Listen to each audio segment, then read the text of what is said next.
Tick-tock, time to rock. We've got Anime Comic Geek Studio says, I'm kind of sad they're not on yet. Well, I think we are on. Yes, we're on. I see my face. All right, so we're here. So good evening to everyone. I should include good morning and good afternoon because people are tuning in from all around the world. I am your friendly neighborhood philosopher, David Wood, and with me, by popular demand, is the man who makes Muhammad's bones shake in their grave. It's the Christian Prince. How you doing, Christian Prince? I'm fine, thank you, David. And before we start, I want to say thank you for inviting me.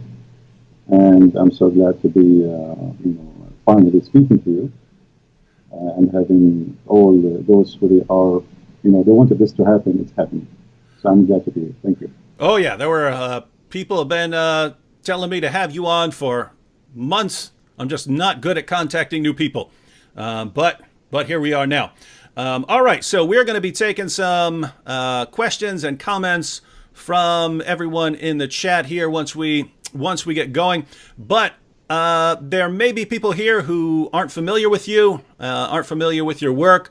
So in order to help them get to know you a bit better, why don't you share a little bit about where you grew up, your background, and everyone who's watching, while he's doing that, be sure to wage jihad on that like button and share the link on social media. I am an Arab. I speak Arabic. Arabic is my first language. And I studied Islam. I have a degree in the Islamic law.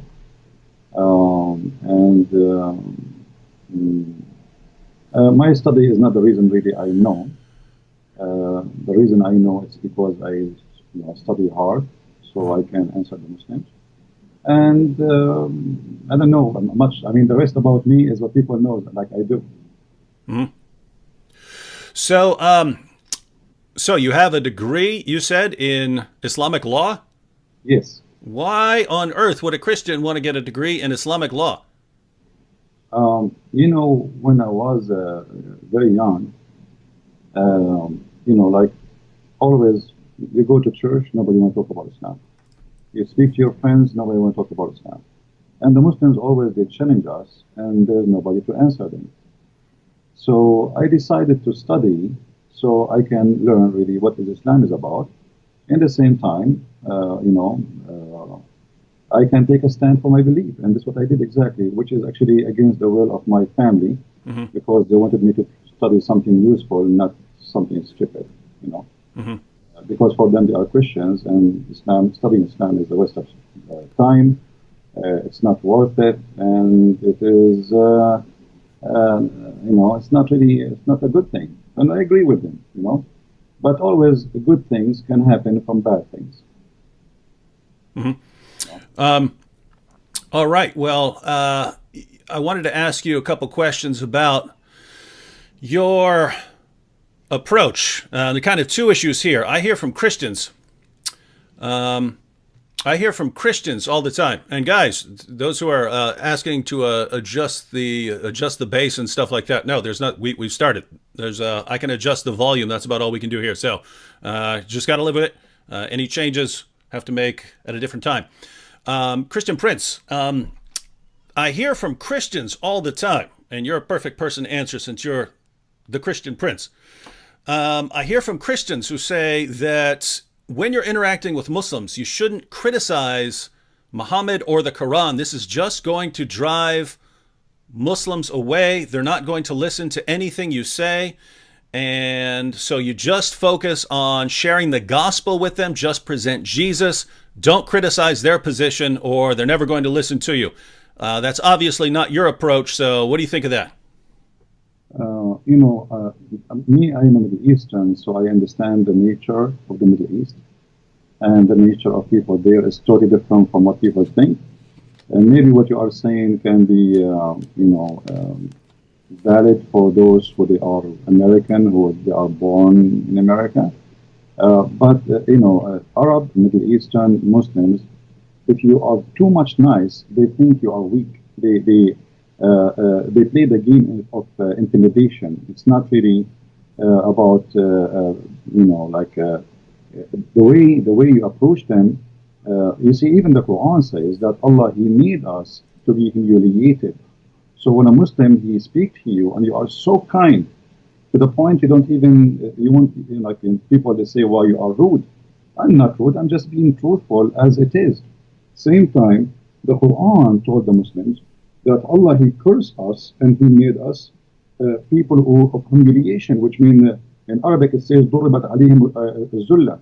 If you go to chapter 3 verse 112, it says that Allah, He made us people who they are nice to humiliate us, not because we are nice. So the Muslims, they have different understanding for your kindness. Maybe you are trying to be kind because you are a Christian, but for a Muslim, you make him believe that Allah is saying the truth in chapter 3 verse 112, because He cursed us and He made us nice to be humiliated. So I am not nice with somebody who don't believe in being nice. And if somebody saying to me all kind of things, why I cannot say all kind of things to him too? And why I have to speak in a way some people want me to speak in? This is the way it should be. You know, even the Lord, the Messiah, He says either yea, yea, or nay, nay, be truthful. So, you know, no political correctness. The Messiah Himself, He was not politically correct, and He spoke to the Jews in many ways, and many of them, they are harsh. So being harsh, not because I hate the Muslims, I never hate the Muslims, but being harsh because the religion, the topic is harsh itself, and the nature of this religion is harsh too. Now, so you're pointing out, one, given the group that Muslims tend to not listen to you unless you're. So, in other words, it's kind of the opposite of what many Western Christians think, right? They somehow have come to conclude that if you're aggressive with Muslims, Muslims aren't going to listen to you. You're saying it's actually the opposite. If you don't have an aggressive approach, they're not going to listen to you. You see, in the Middle East, the one who shouts louder is the one who his voice is heard. So I know where I'm coming from. I know the culture. I know the nature. And, you know, everybody, you know, anyway, for me, I am very successful. I have, you know, a lot of people who left Islam. So if the way I'm doing it is not right, then how you can explain people leaving Islam left and right? So obviously it's working, it's good. And I, you know, I don't insult people. I just say things as it is. I mean, your prophet is a false prophet. What's wrong with that? I mean, what I should say? I should say to him, your prophet is a good prophet when he's not. So I approach in a way which is go straight to the point. So you've mentioned a couple of times, and people have been pointing out in the chat that lots of Muslims, contrary to what many Christians in the West believe, lots of Muslims do listen to you, and they leave Islam, and many of them become Christians. So what kind of results have you seen over the years? Actually, I can say to you oh, wait. Hey, well, you just got your sound got much more clear. All right, that's good. Did you plug in a mic? I changed the microphone from my side, actually. Maybe this is what was a switch. Oh yeah, that's perfectly clear now, guys. Does that sound better? Yeah, there were people. Yeah, perfectly clear now. All right. All right. You see, I have in the last few months, I don't know how many. I cannot even count how many people left Islam. And you know, I don't change the way I talk. This is the way I talk. This is the way I mean, even when I speak to Christians, I mean, if somebody he says something I don't like, I speak. This is how I am. I am not someone else. This is how I am. And who like it, who don't like it, it's up to him. I mean, what I can do. I mean, you don't like it, don't listen to me. Yeah, and I have to say, it's especially when I think about people in the Middle East, right? Assyrians. The Copts in Egypt, the Christians in Pakistan. When I think what they have gone through historically due to Islam, if the biggest criticism you can say is, guys, you're being too harsh when you're criticizing this ideology that has been oppressing your people for centuries. That's kind of as someone who lives in America, I just don't think it's my place to tell people who come from that sort of background how they should be talking about Islam. You see, David, you did just a few, maybe a month or 6 weeks ago, you debated a guy, his name is Mimi Hijab. And you saw how he was trying all his best just to humiliate and to insult, but not to debate. Yep. The reason, for him, you are too nice because you are not coming from the same background. For him, humiliation is a way of winning. It's not he may make fun, even though he is saying stupid things, even though he said the most stupid things ever, which is against Islam. I mean, he not only he lost the debate, he looked like an idiot in the village. So yet he think by making fun, he is the winner. So this is a culture thing. This is a mentality. This is a mindset. If you don't understand them, you will not even able to go through their mind.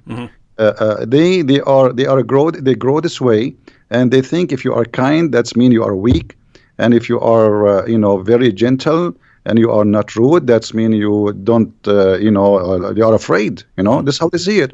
For me, I am from there. I know how to speak to them. Actually, this is why they don't want to get close to me. Yep. Yeah, and it's interesting. In that for that debate, they made me agree ahead of time that I would be very nice and not be insulting at all, and be very friendly the entire time. And so it seems they understand as well that if you can get the Christian debater to be nice the entire time, and the Muslim to be insulting, yes, there are Westerners who will watch that and think, oh, this why is this guy being so insulting? But lots of Muslims, boy, they love it. Now, we're going to take some questions here in a minute. I had two questions just on the Arabic, since you're a native Arabic speaker. Not anything specific, but basically here's the idea.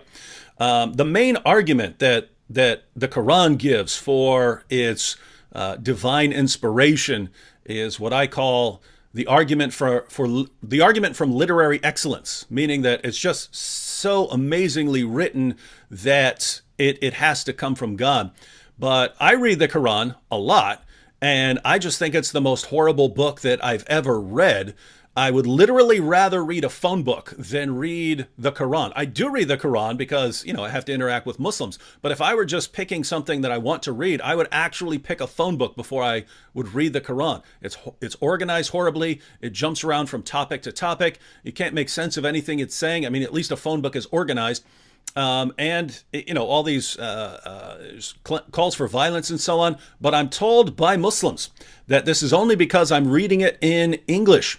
If I were to read it in Arabic, then I would see that it's clearly miraculous, the greatest book, so great that human beings couldn't have written it. So when you read the Quran in Arabic, how do you resist the power of the Quran to compel you to believe that it is the Word of God? The answer is from the Quran. If you go to chapter 8, verse number 31, the Arab, they were making fun of the Quran, saying this is the fairy tales of the elders. And if we wish, we can make even better than this. Everybody can go and read it. This is a book full of mistakes in Arabic, in a grammar, in a spelling, in a pronunciation. And, they fabricate tons of story. Here we go. We are the Arab Christian. Why we are not amazed? I mean, if Muhammad, he was able to make people to convert to Islam by just hearing the Quran, so why did they not convert? Why Muhammad, he went in war? Here we go. They are Arab in his time, and they were making fun of the Quran. So if you go in the Quran, you will find the word fairy tale mentioned 9 times. The Arab, they say to Muhammad, this is fairy tale and this is stupid. And then Muhammad, he says, well, it's stupid. Can you make something like it? And this is a stupid challenge. I mean, I'm just saying to you, this is stupid. You say to me, can you make some stupid like mine? So Muhammad, he did not succeed in the Arabic. The Arabic is a stupid language, the way he used it, and he was the Arabic in the Quran is a crook Arabic, is not correct Arabic. And if you want to talk about a book of wisdom, I don't know if you can open chapter 24, verse number 61, and read to the audience, and they will be astonished about how stupid this book is. I mean, this is a God who speak, and he teach, and he squeeze his head, and he send an angel with a message from thousands and millions of miles away. Remember where Allah, God knows where Allah is. And now he come to us to say to us, you can eat alone, and you can eat in your home, and you can eat with your sister, and you can eat in the house of your mother. Anybody can read the verse, chapter 24, verse number 61. Want me to go ahead and read it for everyone? Go ahead. All right. So this is the greatest book ever written that can only be written by God, everyone. There is no blame on the blind man, nor is there blame on the lame, nor is there blame on the sick, nor on yourselves, that you eat from your houses, or your father's houses, or your mother's houses, or your brother's houses, or your sister's houses, or your paternal uncle's houses, or your paternal aunt's houses, or your maternal uncle's houses, or your maternal aunt's houses, or what you possess the keys of, or your friends' houses. It is no sin in you that you eat together or separately. So when you enter houses, greet your people with a salutation from Allah, blessed and goodly. Thus does Allah make clear to you the communications that you may understand. And I think everyone in the chat is ready to recite the Shahada if they haven't already, because that is so masterfully written.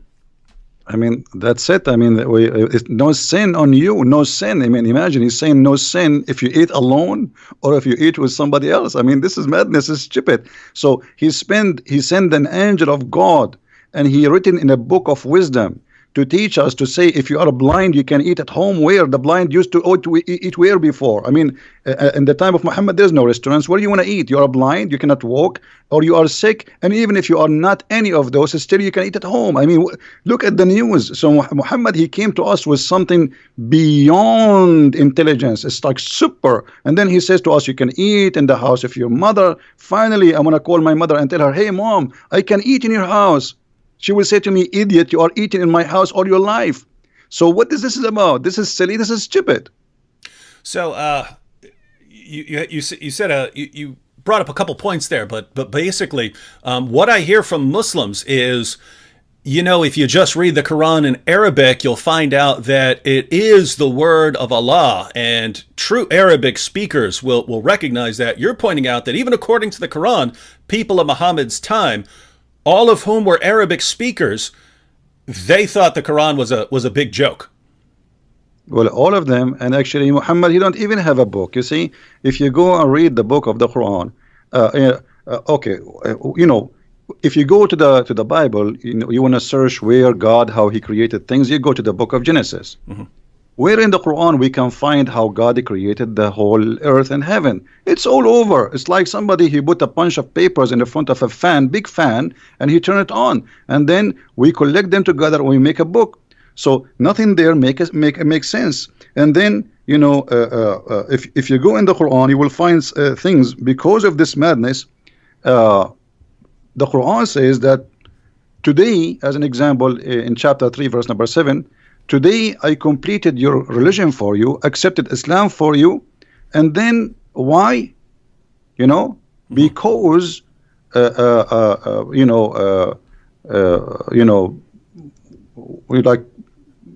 make you, you know, like not to eat pigs, not to eat pork. Mm-hmm. So when the Quran speak about religion, then we will find, you know, like, I mean, I don't know how to explain to you.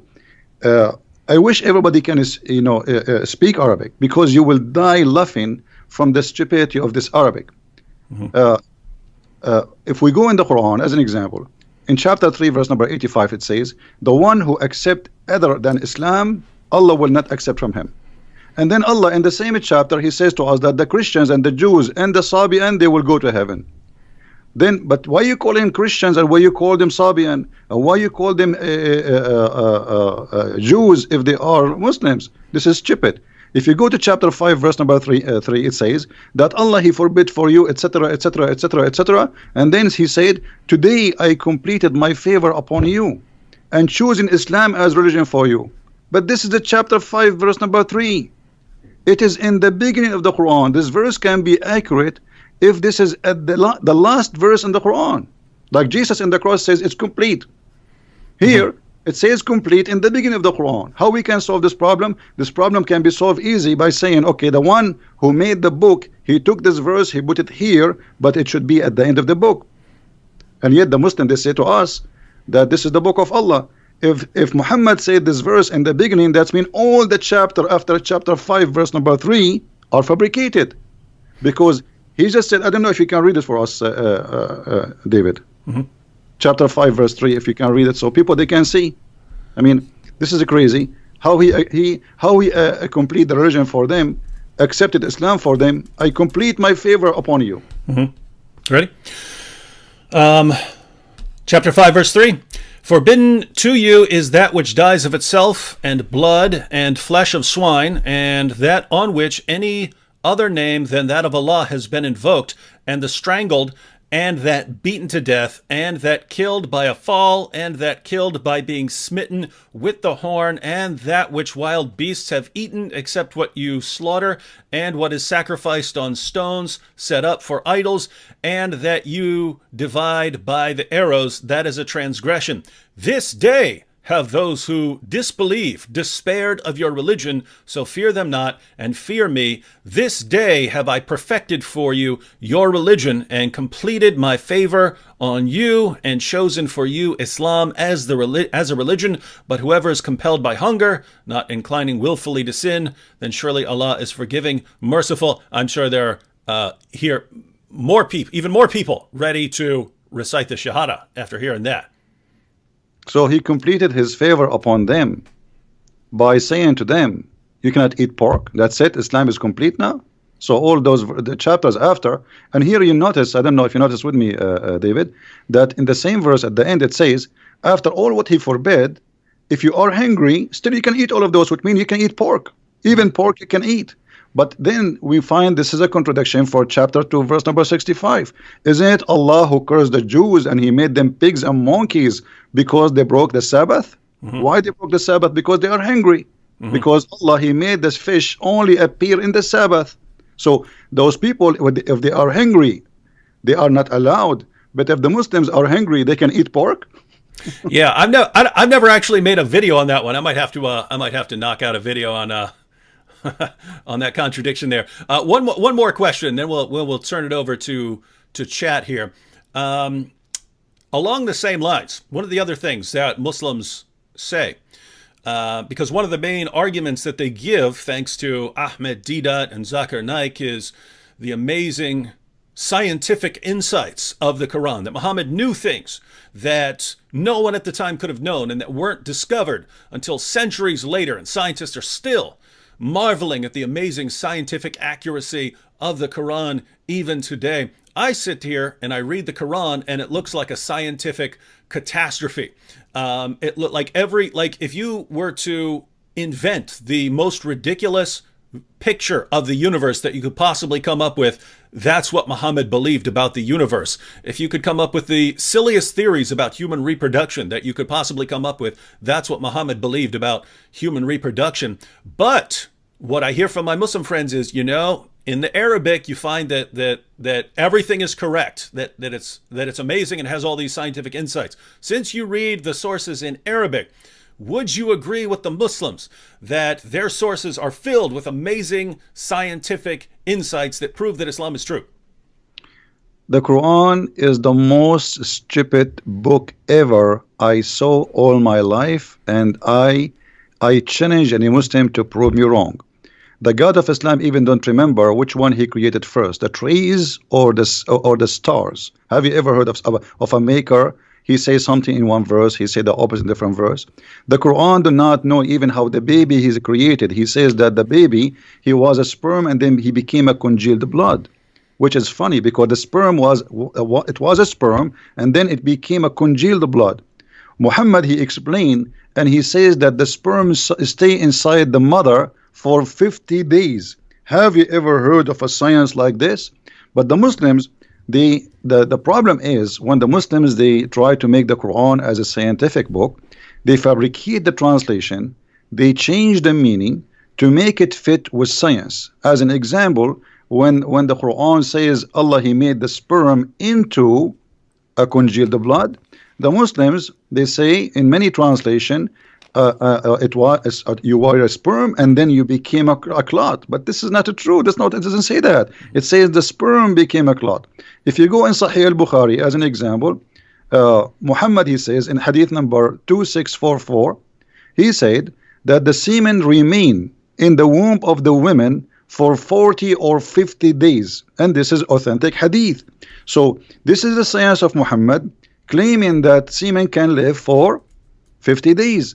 Science says maximum 5 days. So that's the correct. Only error mistake is only a 0. Yep. That is correct, by the way, ladies and gentlemen.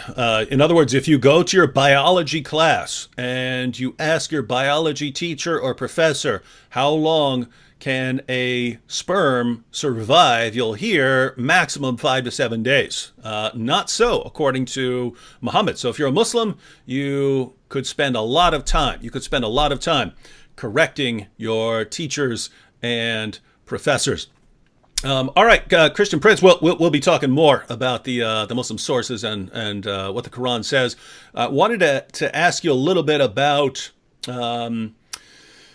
You seem to have a lot of problem with your videos getting taken down and things like that. There's a comment over here by Guy777 that'll kind of. I'll reply to this real quick and then get your comments because. There is an issue with censoring critics of Islam. Now, Guy777 here says, so I'm a Christian and got banned for criticism of Catholic doctrine, but you guys criticize Islam for a living. Why ban me?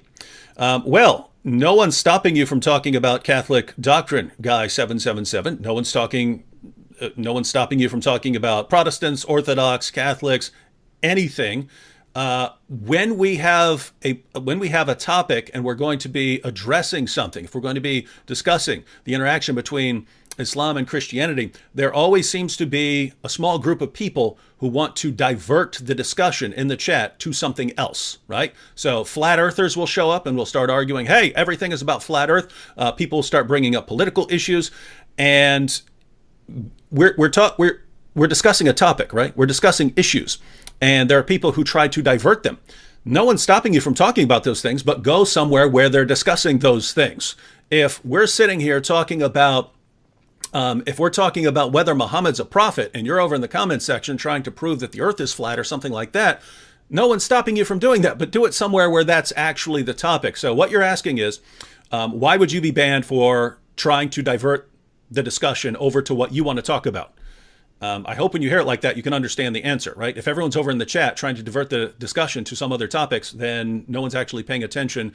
And what's the point of even having the discussion if no one's paying attention because they're talking about other things? So if you are diverting to any topic, and it doesn't matter what it is, it doesn't matter what you're trying to divert it to, then you're going to have to be blocked from this discussion for that. Keep in mind, guys, there's a difference between stopping your free speech and blocking you from a discussion that you're interrupting, right?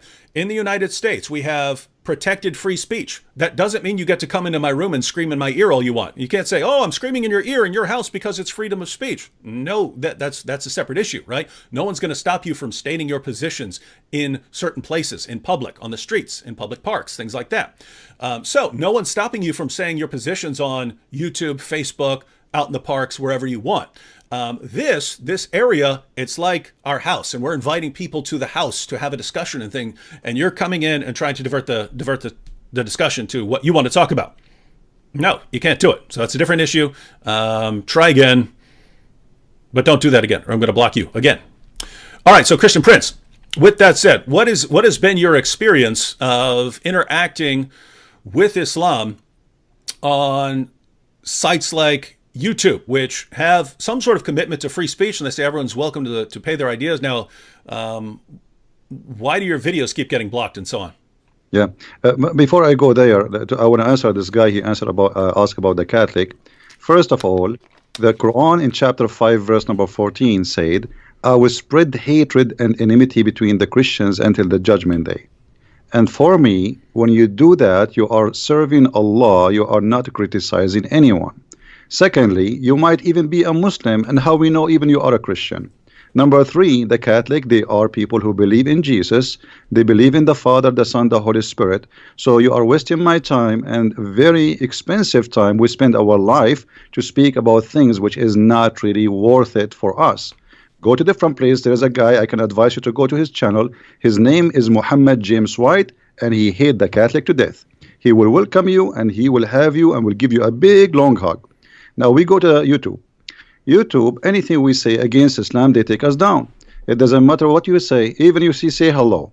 The second you attack Islam, the second you are not welcome. Say something good about Islam, they will welcome you. I cannot even keep my videos for a few hours live on air. I have to keep them, taking them down because they keep sending me. I receive tons of emails from YouTube saying Pakistan government complained about this video and about this video and about this video and about this video. I mean, and we have to take them, away. So Pakistan government don't agree. Muslims don't agree. I mean, I live in America. What I have to do with Pakistan? And why Pakistan have control of YouTube? So, we cannot say something without being chased, and this is the reality. And because of that, I keep asking people to carry on my videos and spread them all over. Mm-hmm. Yeah, and by the way, guys, I say the same thing, because there's really, every day when I wake up and I open my computer, I think, okay, I might open it up and it might say you've been banned from YouTube, just because of I get messages all the time from YouTube saying your video has been banned in Germany. This video has been banned in Pakistan. I get entire lists of videos that are blocked in Pakistan. So you just wonder when you're going to get up and a bunch of people false flagged a bunch of your videos again, and then you get banned from the platform.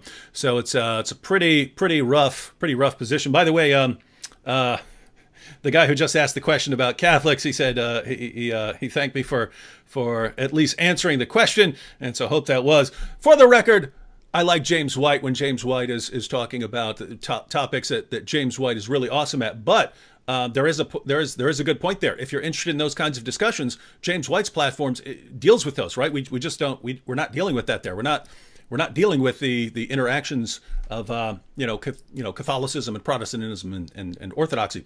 So we're going to continue here. We have here, I'm going to go through some of the questions over here. Someone says, can you please ask the Arabian prophet to explain the Egyptian saying Salli al-Nabi? Is that something you're familiar with? Yes, Salli al-Nabi, which means pray on the prophet, you know. And actually, this is something happened during the debate with Mimi Hijab, when he said to you, it's mean pray for, not pray to. Supposedly he fixed it, but the fact he make it blind. Allahu wa malaikatahu yusalluna ala nabi. Allah and his angels, they are praying on the prophet. So salli ala nabi, it is a term which the Arab, they keep repeating based in the order of the Quran, where it says that every Muslim, every believer have to pray on the prophet. And even Allah himself, he prayed on the prophet and the angels, which means Muhammad became the center of the universe. Mm-hmm. So you're saying that this actually refers to prayer here. Absolutely, this is a prayer. Yeah. I mean, like when you ask in your debate about the word salah, and they start making fun. I mean, show me one word in the Quran it doesn't say salah mean pray. Only in that verse they play with the translation, and suddenly the word salah become blessing. However, even if we switch pray to blessing, that would be stupid, because if Allah blessed Muhammad, why he need the blessing of an angel? And what it mean that the angels, they will ask Allah for more blessing? That is silly. I mean, that's it. Allah, he blessed him. It's like saying to me, save me, and I saved you, and you say, ask the angels to ask me to save you. Like, I saved you. I am the God. So if Allah is God and already he blessed Muhammad, so what the point of asking all those people to ask for a blessing? This is stupid. I mean, this is why I say Islam is like not 10-inch deep in the mud. It is beyond the mud experience. I mean, this is the extreme stupidity. They try to cover up by making a lie, but the lie make it more stupid. Mm-hmm. And that is their problem. We actually, this is apparently an important issue for lots of the people in the chat. So we had another one. Ask Christian Prince if Allah prays for or to. Now, if I understand, it's actually praise on, so you would have to interpret it as praise for or something like that. But also asking what salah means. Now, how about the word yusaluna and things like that?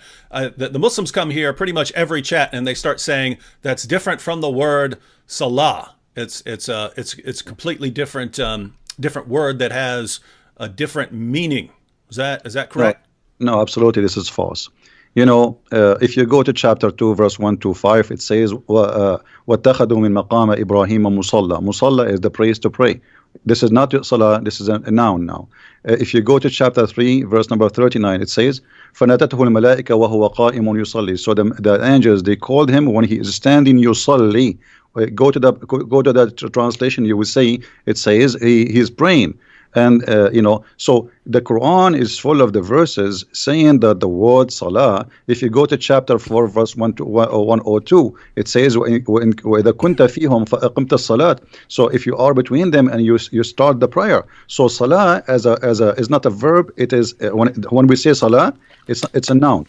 When we say yusalli, it's a verb, but it's the same. It's like saying you speak English better than me. You can find tons of examples. You know what I mean? So it's just a verb and a noun, but it's the same word. Yusalli and salah is the same. Salah is description of what you are doing.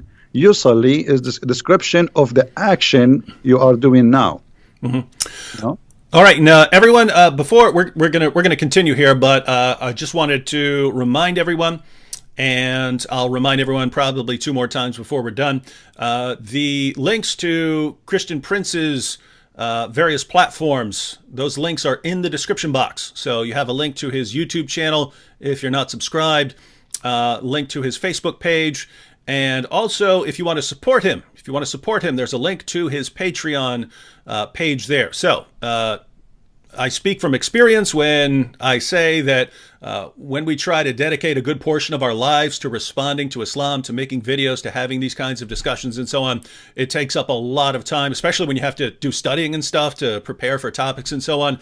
So the donations do come in very, very handy. So, and don't think if you're on a platform like Patreon or something like this, the idea of a platform like that is, yes, even if you can only chip in $5, $6, $2, $10, whatever, the idea of crowdfunding is that if you have a bunch of people want to support what you're doing, and a bunch of people are all chipping in $5, $7, $10, that adds up very quickly. So the link to Christian Prince's Patreon is in the description box. If you can, go and sign up as a patron.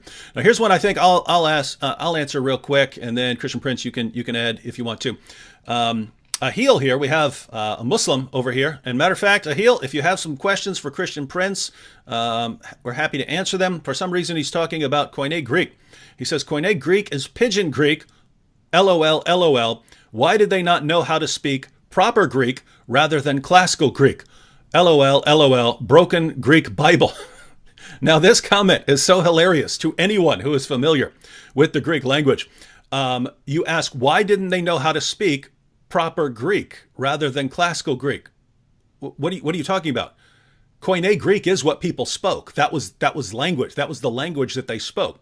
The classical Greek writers, they wrote in classical Greek, but if you're talking about the first century and the language that people spoke wherever you went, the language that had been spread thanks to Alexander the Great, Hellenizing much of the known world at that time, they spoke Koine Greek. So if you're writing your book, if you're writing the Bible, and you're writing it, what are you going to write in? Are you going to write in classical Greek, or are you going to write in what everyone speaks? That's Koine Greek. It's just a simpler form of Greek. So just so you know, hope that helps. Broken Greek Bible. David. What's up? This guy is talking about broken language. I mean, how he when Zakir Naik he speak, why he don't make fun of him when he speaks stupid Arabic and he do not know Arabic? Did that? And Zakir Naik, both of them, they don't speak Arabic. There is the example. I will quote for you a verse from the Quran. And then he's speaking Arabic, and only Allah knows what he is saying. I cannot understand the word. I am an Arab. I have no idea what he's saying. So this idiot, he is trying to make fun of people who don't speak good Greek. We do not know who they are. But in the same time, he is reciting Quran to his God in a language he don't understand. The Greek, they recite the Greek. I do not need even to pray in a Greek. But you recite in the language nobody knows what it's meant. If I ask you what this word means in the Quran now, he will say only Allah knows best. So shame on you to speak about languages. Even your God Allah in the Quran, his language is broken, and me and the Arab, we correct the Quran and we make fun of it. Christian Prince, there's a guy on YouTube. He does, his channel's called Vidu Vids, but he does an awesome Zakir Naik impression. But yours is better. That was the best Zakir Naik. By the way, everyone, Nabil did an awesome. Nabil would never do it on stage or anything like that, but Nabil could do an awesome Zakir Naik impression as well. Should have recorded it at some point, but no, that was epic there. Here we have a question from Alan. Alan Silva says, guys, can you guys mentor me in apologetics against Islam so I can argue with my girlfriend's family? So apparently his girlfriend's family is Muslim. But Alan, that's kind of what we do in our videos, right? We're trying to mentor people a lot through our videos. But Christian Prince, if this guy wants to talk to his girlfriend's family about Islam and Christianity, what are the basic steps that you would recommend? Well, first of all, I don't know why even he have a girlfriend. I mean, how this will end? You will marry, and then your family will be broken. You do not know the children will be Christians or Muslims or what.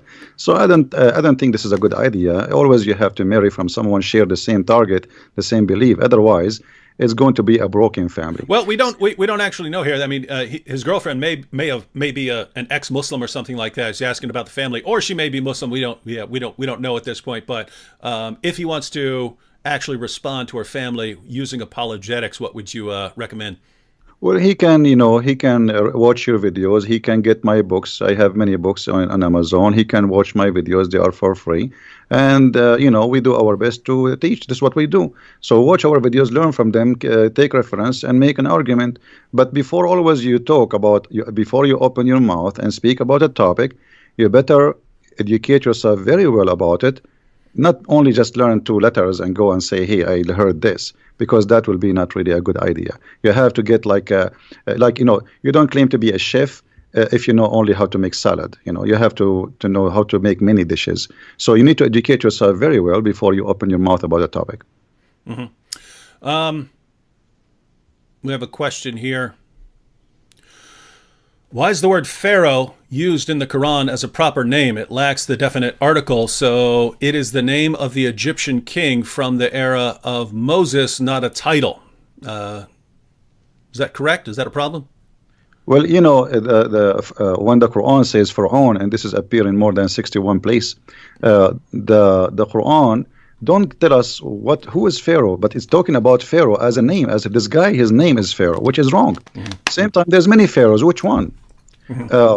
But the Quran, it's very famous about history mistakes. As an example, the Quran mentioned that Moses, he met with the Samurai, and I'm sure you are familiar with the story where Moses, the Samarian, they met with Moses and they spoke with him. So obviously the Quran is not a book of history, and it's mixed up. Mm-hmm. And they do not, Qarun,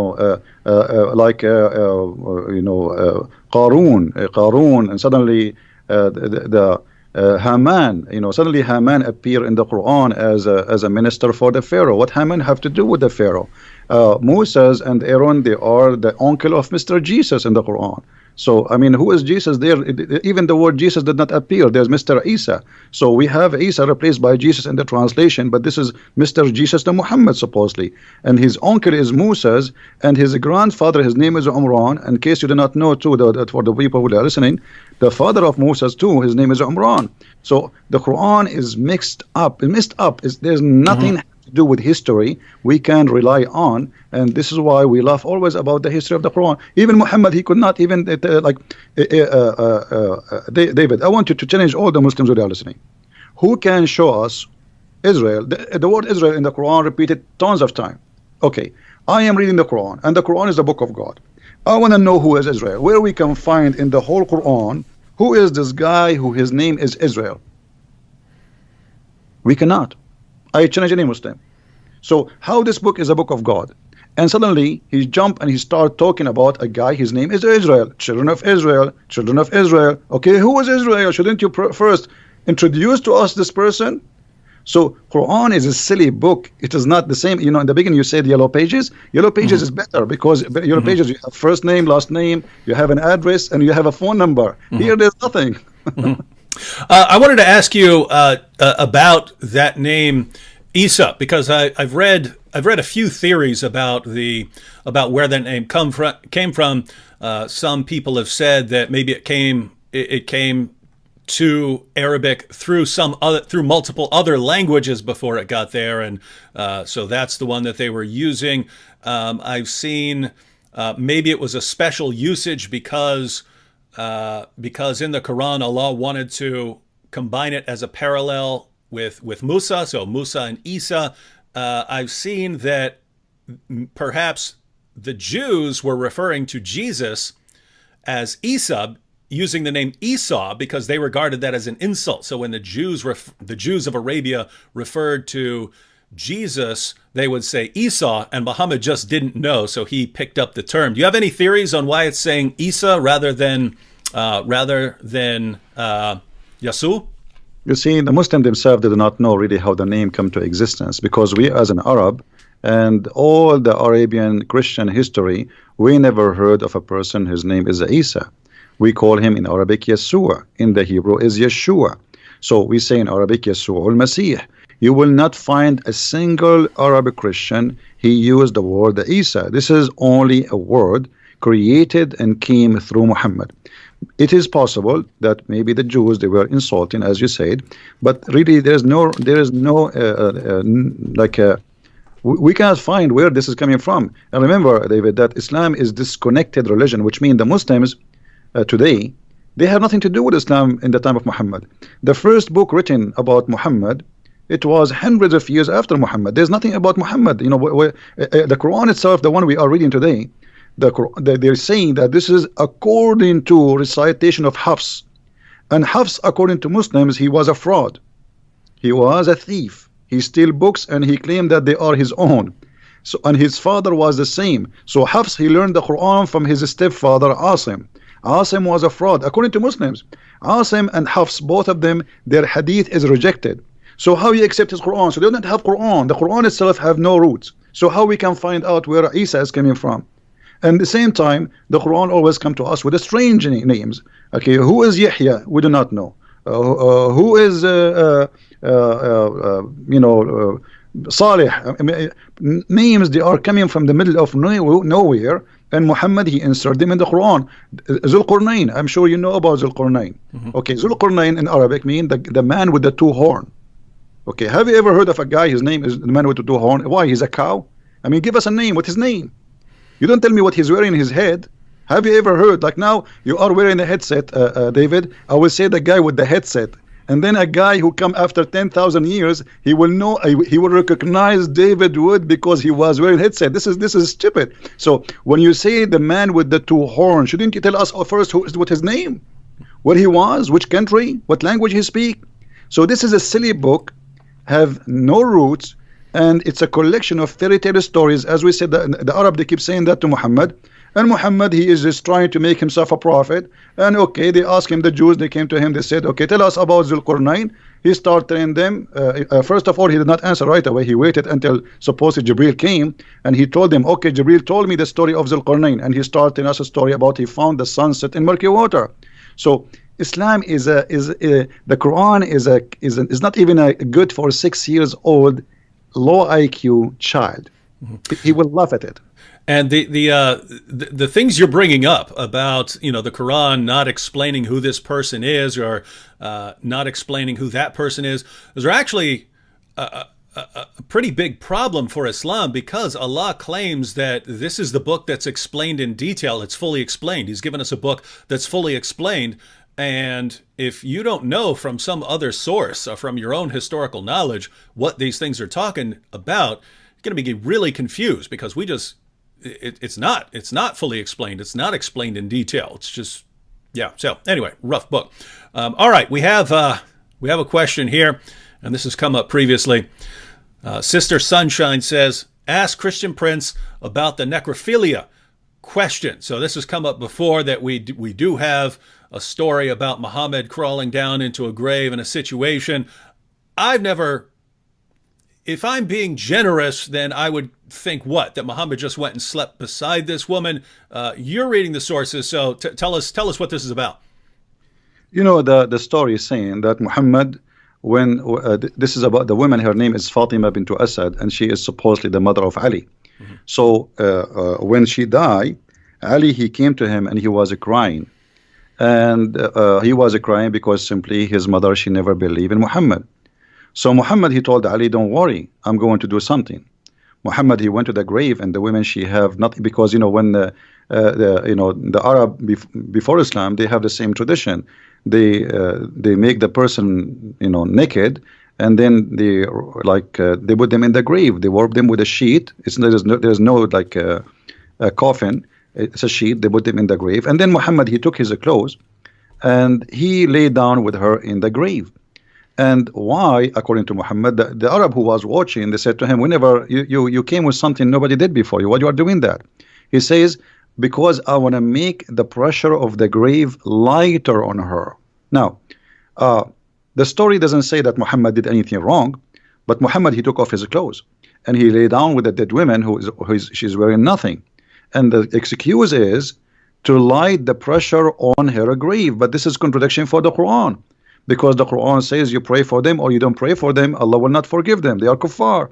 So how, if Muhammad, he lay down in the grave, the pressure of the grave will be less? This is silly. So Muhammad here is either he is a mentally ill, you know, and you know, he wanna give himself like I can make even the one who go to hell suffer less even after he die, which is stupid to say, because you are just a prophet, you are not God.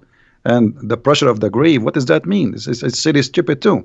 So I don't understand really why he did that, and I don't see it. It was really sexual as it was like something crazy and stupid. You know, I wasn't there to say it was sexual. I can say it is something from somebody he have a mental illness. Mm-hmm. Yeah, and it's so whether he had sex with her dead body or not, it's just weird. No matter what the situation is, it's just a weird thing. Yeah, the Arab, they said that to him right away. They said to him, "You did something nobody did before you. What is that?" You know. Mm-hmm. So he explained to them that he is you know, he is trying to make the pressure of the grave less, and this is false. Isn't it Muhammad who says that he asked Allah for forgiveness for his mother and Allah he reject? Mm-hmm. So if his mother, he could not, you know, bring mercy for her, how about the mother of somebody else? Mm-hmm. Yep. All right. Hope that answers the question, Sunshine. And CIN says, I have a question. Who's speaking in Surah 1933?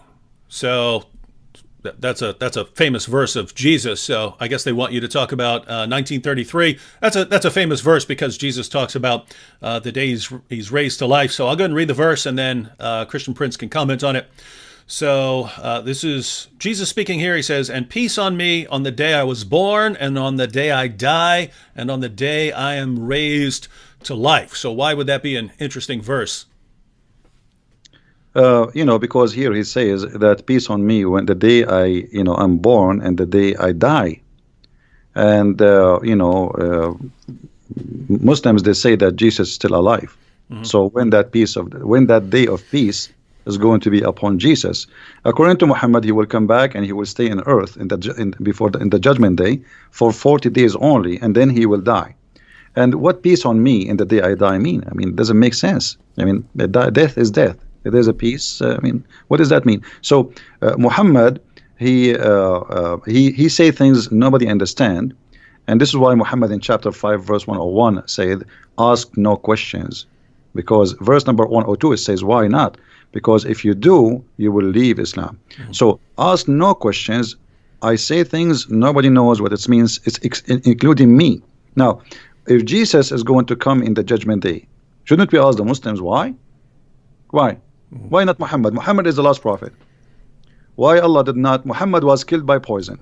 Why Allah, he saved Jesus from a cross? He did not save Muhammad from the poison. So all the questions, the second you ask a question about Muhammad or about Jesus in Islam, everybody go in trouble and they have no answer, and they will say to you, Allah knows best. And this is the best answer they can give it to you. Allah knows best. Mm-hmm. Yeah. All right, we have a comment from a Muslim here who says the Quran talks about Christians with respect, and it does. I mean, you've got Allah saying that Christians are closest in love to the Muslims. So we've got the Quran talking about Christians with respect. Is that correct, Christian Prince?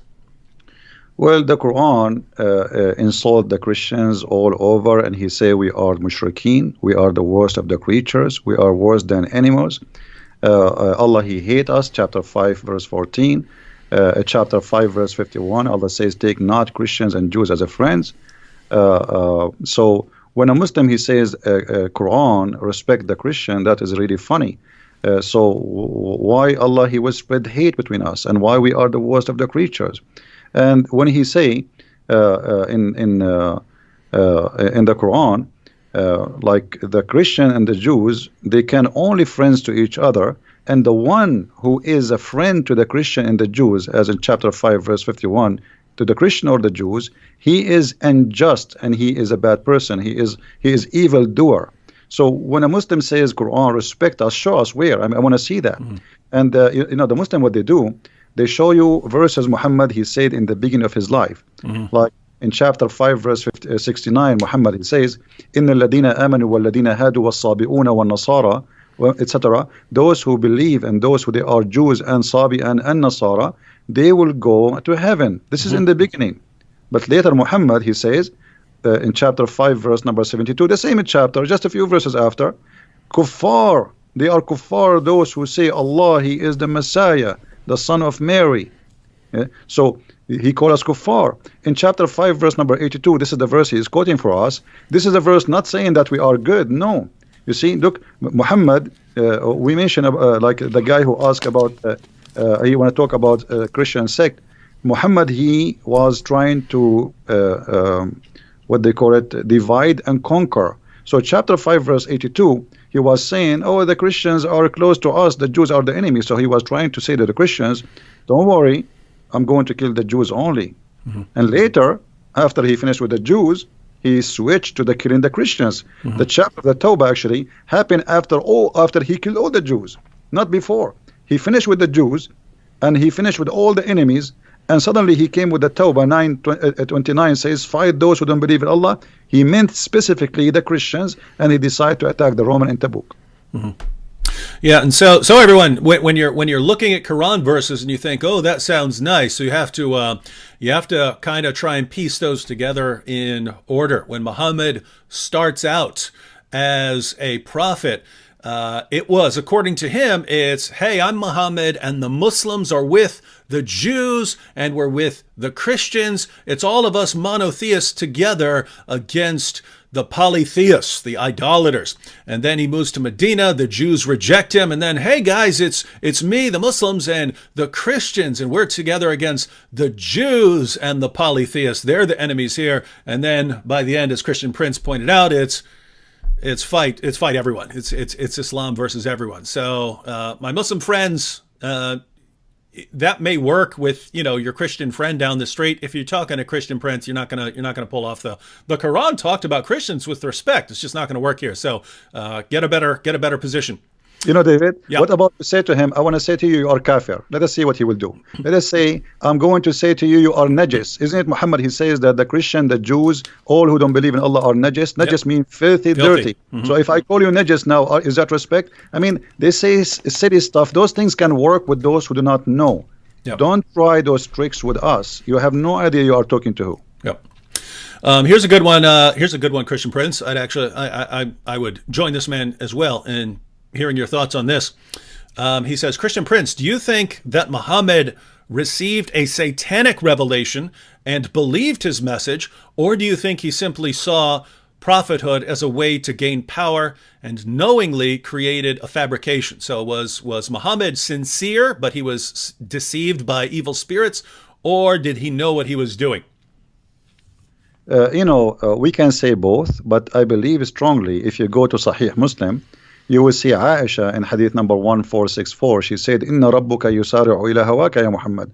I see that your Lord, your Allah, he just trying to satisfy your sexual needs. You know, she's talking about his sexual. He make verses saying, any woman she want to give herself to the prophet, so the prophet he can sleep with her. So even the household, who live in the household of Muhammad, Aisha, his favorite child wife, she got him busted. I see that your Lord, he has hastened for your desire. What desire we're talking about? Sexual desire. So it's very clear that in the time of Muhammad, people didn't notice that this guy, he is God. He is the God. He is the one. God is just a puppet. He use him so he can control. So he have mental issue. I can tell from many issues. As an example, he have a low IQ. You know, Once a guy, he came to his house and he is blind. He ordered the wives to cover themselves, and they said to him, "But isn't him blind?" So Muhammad, he got busted. So he said to them, "Well, are you blind too? But you are asking them to cover themselves." I mean, I mean, this is telling you that he have a low IQ. If you read the chapter of 18 in the Quran, there's no way anyone he have a little intelligence he will say and he will make such a chapter. The whole chapter is a joke. So Muhammad, he have a low IQ, but he can be fit for that time for those Bedouin who live in the desert. They are not educated, but he could not convince the educated Jews and Nasara in his time, and this is why they rejected him. Muhammad, he said, if I was able to convert 10 Jews only, the whole Jews will convert, which means he could not convert 10 Jews. You believe it? 10 Jews, he could not make them believe.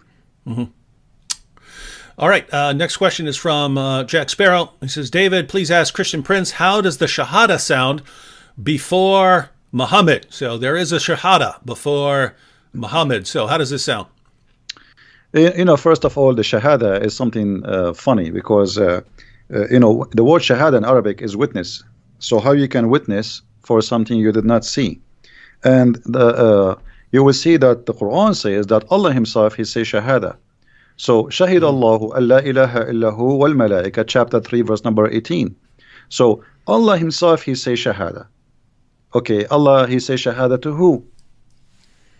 So the Shahada, I believe it was Muhammad, he is trying to enforce himself on people to agree that he's a prophet, and he wants them to declare it, otherwise you die.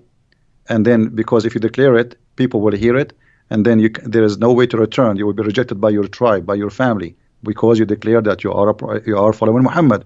So Shahada, it was a way to sign in the army of Muhammad with the point of no return.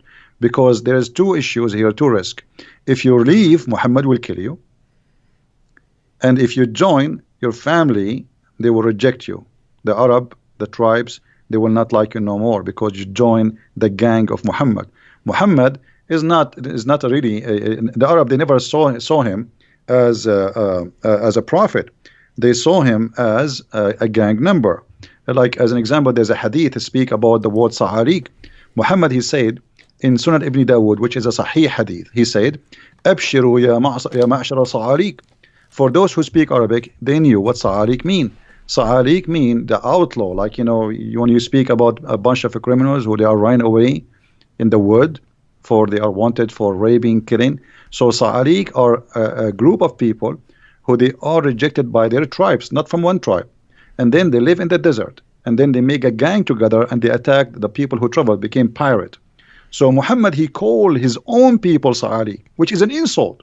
Like if you say to anyone now in Arabic, you are a Sa'luk, he will kill you. So how Muhammad, he says to the Muslim, Abshiru ya ma'shara Sa'luk.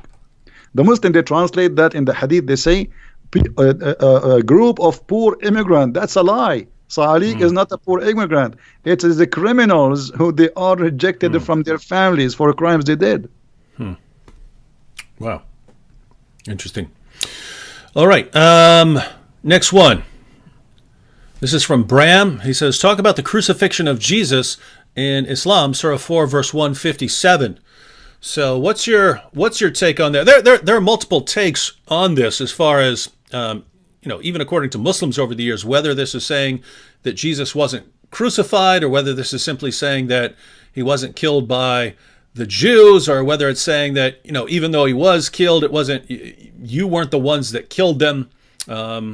So what's your take on Surah? So just so everyone knows, Surah 4, verse 157, this is where we have that the Jews are boasting that they killed Christ Jesus. And the Quran says, but they killed him not, nor did they crucify him, but so it was made to appear to them. What's your take on that, Christian Prince? Well, this is a very important verse. I advise the Christians to learn carefully and listen carefully for the answer. This verse confirms something very important. Number one, that the Jews, they confirm their killing to Jesus. Number two, Allah saying that they killed Jesus, but the fake Jesus, which mean the Bible is telling us a true story. Because if I am witnessing a crucifixion of someone, Allah, He made him look exactly like Jesus. And then John and Peter and all the disciples of Jesus, they witness that we witness the death and the crucifixion of Jesus. The Quran saying Allah, He made him look like Jesus. So the Christian, the apostle of Jesus, they witness for the truth, for what they saw, which mean the Bible is saying the truth, because a true witness is the one who say what he saw, not what somebody else after 600 years will say to us. I saw this, I write this. This is honesty. So the Quran confirmed that what is written in the Christian book is absolutely correct, that they witnessed and they saw Jesus being crucified. And then Allah, He sent after 600 years someone to say, it was not Jesus, this is a child, this and this is stupid. But by this, the Quran confirmed that our story is a true story. And now Muslims, you tell me how they can confirm somebody, he never witnessed Jesus, he never spoke to Jesus, he don't even know the language of Jesus, he don't even know the name of Jesus, and yet he can tell us what happened to Jesus. Why? Because he have somebody came to him and he squeezed him 3 times like a mayonnaise, and he told him that, oh, they did not kill the Messiah, it was someone looked like him. All right, I assume this comment is a joke, but on the slim chance that it's not, I'm going to go and post it. YS says, hello, I want to donate $1 million right now. Is it possible to send $1 million as a donation? Let me know so I can do it now. Well, if you're talking about to CRISTIAN Prince here, well, I don't know if you can send a donation that big, but no, there's I don't want Patreon. $1 million. I don't want it, David. Give it to David. Okay, so if you want to, you can divide it up. You can give half. Go to CRISTIAN Prince's. Look, just go to CRISTIAN Prince's Patreon page. The link is in the description box. You can give him whatever you want. You can find my info if you want. Back to this comment from a Muslim. He says, "I have no problem with Christians as a Muslim."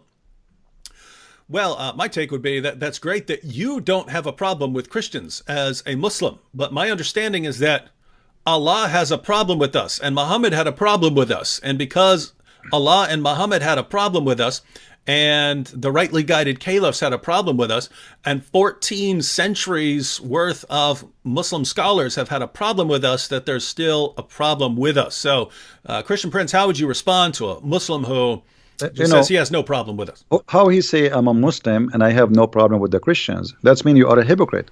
Because if you are a Muslim, you believe in the book of Allah, and the book of Allah says in chapter 5, verse 51, take not Christians and Jews as a friends.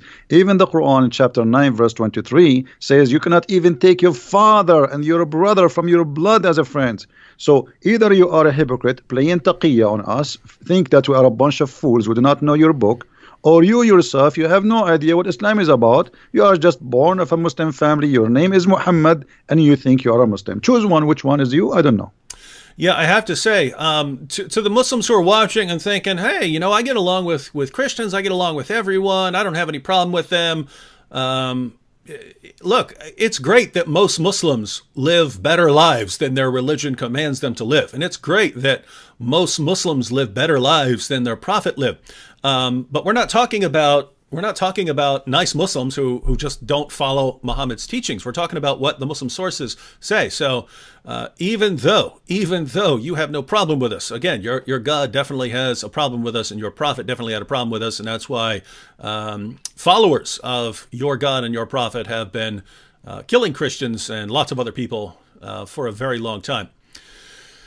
Wait a minute.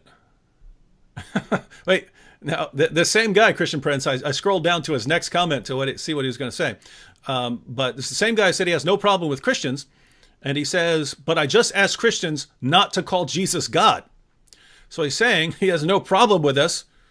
Just don't call Jesus God. And what if we call Jesus God, what will happen? What next? What he would do? Yeah. What's the plan there? He would do jihad? Yeah. Oh, actually, I should have put a link, and I will after this show. First and last here said, Christian Prince has books available on Amazon. Be sure to check them out as they are filled with invaluable information. I'll add those to the description box after the show. So if you're watching this in a replay afterwards, the links will be there. But Christian Prince, why don't you tell us about the books that you've written? Well, my books is actually, the Muslims, they say to me, well, if you are a person who know a lot, how come we never heard of a book you have? So I said, okay, I'm going to give you books. So I start writing books. So it was the Muslims who gave me the idea, and they are the Muslims who invited me to do so. My books is like a box of a lot of information. There's no, it's not just a book. Those who have my books, they knew. I just released a 2-volume, Sex and Allah, and the whole 2 books is about sexuality in Islam, and for the Arab, before Islam and after Islam. So my book simply is a collection of information, hard to reach for those who don't speak Arabic, and even for those who speak Arabic, because I never saw, actually, even those who speak Arabic is the last one to know too, because not everybody speak Arabic. He read and he study and he research. So my books is an easy access with a translation for a lot of information people never heard of, from those who speak Arabic and those who never know Arabic. So and you can ask people who have my books what they think about it. For sure, the Muslims don't like my books. They hate it. And they give it a bad review without buying it, which is not really normal, Now, aren't you simply telling them what's in the Muslim sources? Why wouldn't they be super happy over that? You see, I do my videos. I show the reference in the screen. I read the screen for them. Everybody see it, and yet still they call me liar. So Muslim, when he sees something very, very, let us say upsetting, something show something really crazy about their religion, the only thing they can do, either they leave Islam or they go in denial and they say liar, liar, liar. So I hear always liar. I heard it from many people, and many of them, by the way, they accepted the Christ and they left Islam. But in the beginning they say liar because it's shocking. It is really disgusting. What are you talking about? This is my prophet, the prophet I love. I heard good news about him. David, you do not live in the Middle East. If you go in the Middle East, you go to the bedroom, you hear the Quran. Because they play it in the speakers, in the loudspeakers. You go to the bathroom, even in the bathroom, you hear the Quran. You open your TV, everybody speaking about the amazing, the most Prophet Muhammad. You open your radio, it's the same. You go in the bus, it's the same. You drive your car, it's the same. You go to the school, it's the same. So wherever you go, there's one guy. You see, a certain time the American movies have only Sylvester Stallone. So Muhammad is the only Sylvester Stallone for the last 14 centuries. So how dare you to say something we never heard of? So they got shocked, they got so upset, but slowly they understand that this guy is not lying. It's true. He's showing us. It's in the front of us. And they will accept. Yeah. Sooner or later. Yeah, and sometimes it could take a while. I'll post just a simple video where I put the Muslim sources up on the screen about Muhammad ordering his followers to kill lizards or ordering his followers to kill dogs or something like that. And a Muslim will immediately comment and say, "No, we're not allowed to kill animals at all in Islam." And it's like, I just put the sources on the screen in English and Arabic, and you're saying it's not true. This is your prophet talking, kill lizards, and you're saying he doesn't allow you to kill anything. He commanded you not to kill anything. And then if you point out, look, it's right there. I have Muslims tell me all the time that I'm printing up my own volumes of hadiths. I'm making stuff up. I make stuff up, and then I print up. I don't know what kind of time they think I have on my hands, but I print up my own fake editions of hadiths so that I can point to them and say that this is what Muhammad said. And it's just amazing that, a Muslim will hear something from his mom when he's growing up. And then when you show him that his prophet said the exact opposite, he'll stick with what his mom said and accuse you of making it up, even though it's not hard to go on a Muslim website and look up these sources. Interesting stuff. All right. Someone asked what's the Islamic concept of an apostle? What is an Islamic apostle? If Muhammad's an apostle, is Isa, Jesus, an Islamic apostle as well?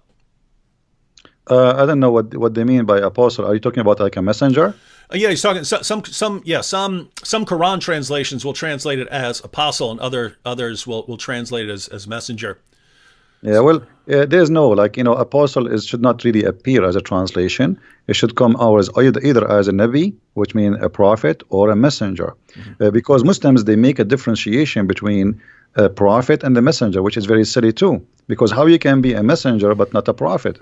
The second you deliver a message from God, that is a prophecy from God. And God himself is the first prophet, because the true prophet is God. He is the one who prophesies about the future, and the rest, they carry the prophecy. So Muslims, they have a very funny understanding that there's a messenger and there's a prophet, and Muhammad is both of them. He's a messenger and he is a prophet in the same time. But here, David, maybe you can ask the Muslims who they are in the crowd, can somebody give us a prophecy of the prophet Muhammad in the Quran? Like what? What about the war between the Romans and the Persians? What do you think of that? If you go in the hadith, I just made a video about it a few days ago. Oh yeah, oh that's cool. It says that this hadith, this verse was revealed after they won, not before. So Muhammad he said that verse after the Roman, they won the war. Secondly, if you go and study, let us go first to the hadith. Just let me get the reference. And this is sahih. Okay, let me give you the link. David, maybe you can read it there. Is that okay? I'll give it to you in Skype. Maybe you can open it, and you can read it better than me. So you can have the reference, or for people who can read it. It says it clearly there that when the Roman, they became victorious, this verse came. Oh, I got it. All right. So, yep, this is Sahih, Jami at-Tirmidhi. Abu Sa'id narrated, on the day of Badr, the Romans had a victory over the Persians. So the believers were pleased with that. Then the following was revealed. The Romans have been defeated, up to his saying, the believers will rejoice with the help of Allah.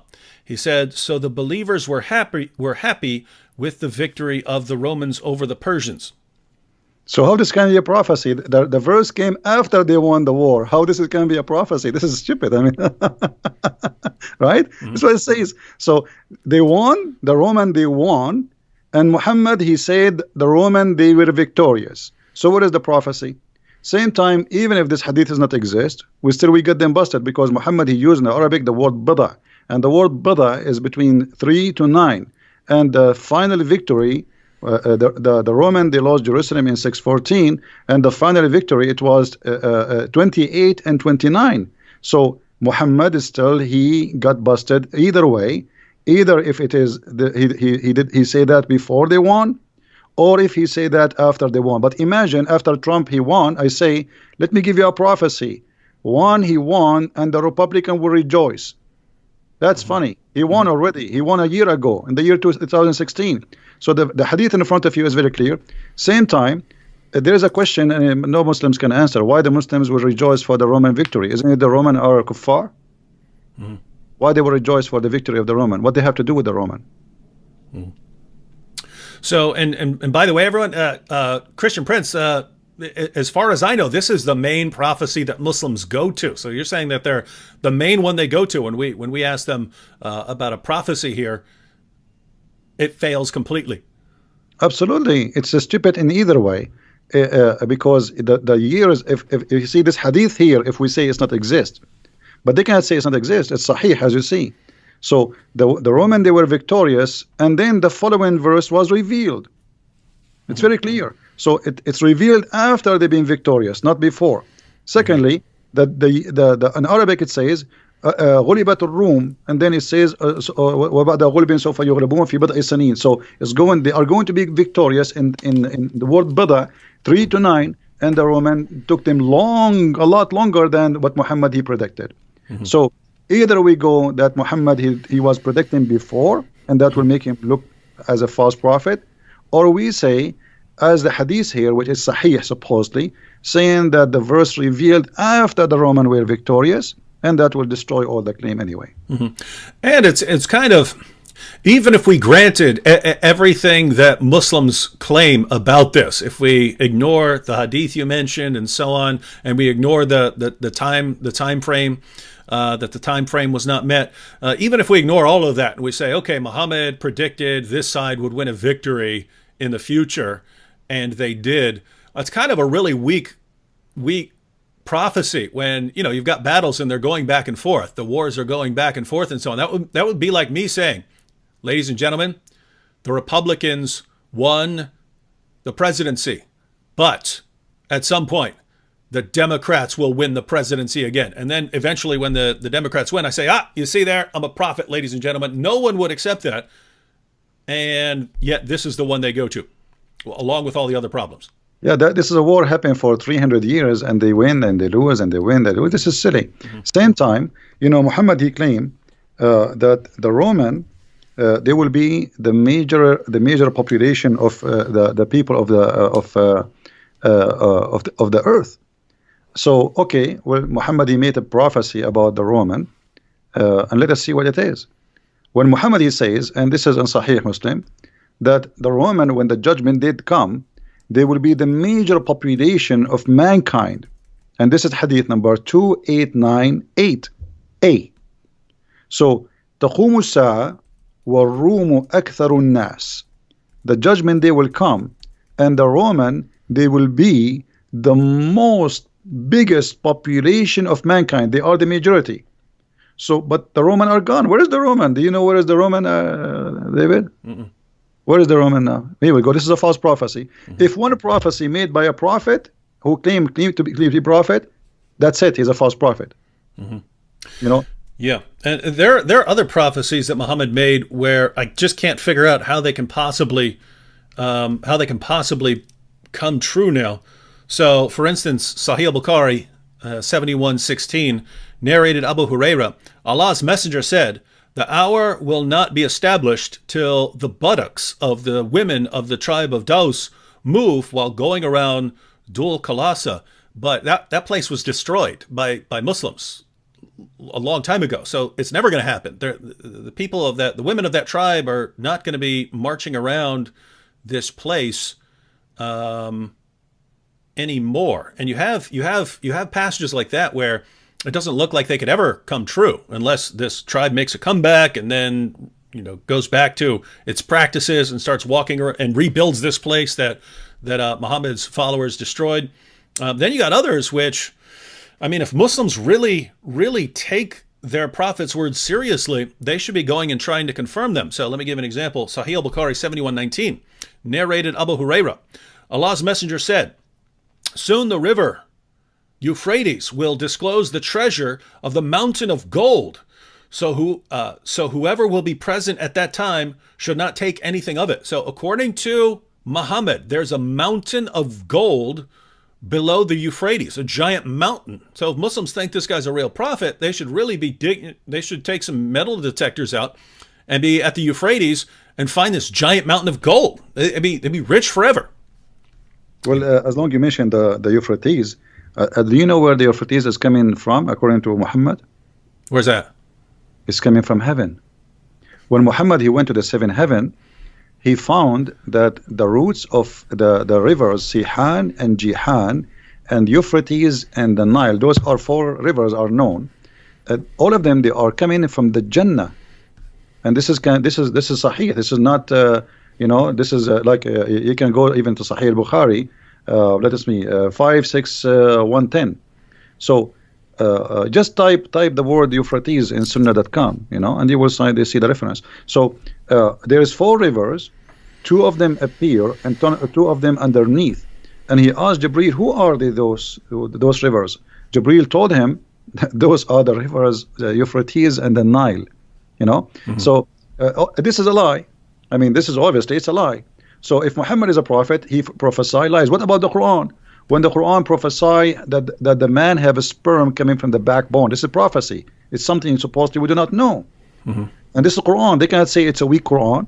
So, chapter 86, verse number 6 and 7, it says, من بين الصلب والترائب, from the backbone and the ribs of the women. Not only the ribs, the location of the necklace, the word of taraib, is the location where the women have, like, if a woman, she put her like if she is wearing a cross and it's kind of short, is going to around tight her neck, and that location where the cross will set is exact what we are talking about. You know what I mean? Like the touch between the ribs and your neck, you know, the hole there. This is exactly where Muhammad, he claimed that women, they have a sperm and it's coming from there, and the man have a sperm and coming from the backbone. What about the chapter of the moon where he said the judgment day is near and the moon is split? The moon did not split, it was the eclipse, and we can show the reference from the hadith. He was afraid each time he see eclipse, he think it's a doomsday, and same time he said the moon is split and judgment day is near. So moon splitting is a sign of judgment day, but that was 1400 years ago. This is a false prophecy. We can go you know, over and over. All the Quran is full of crazy stuff. One lie will make you be called a liar. So how about having hundreds of them all over the book?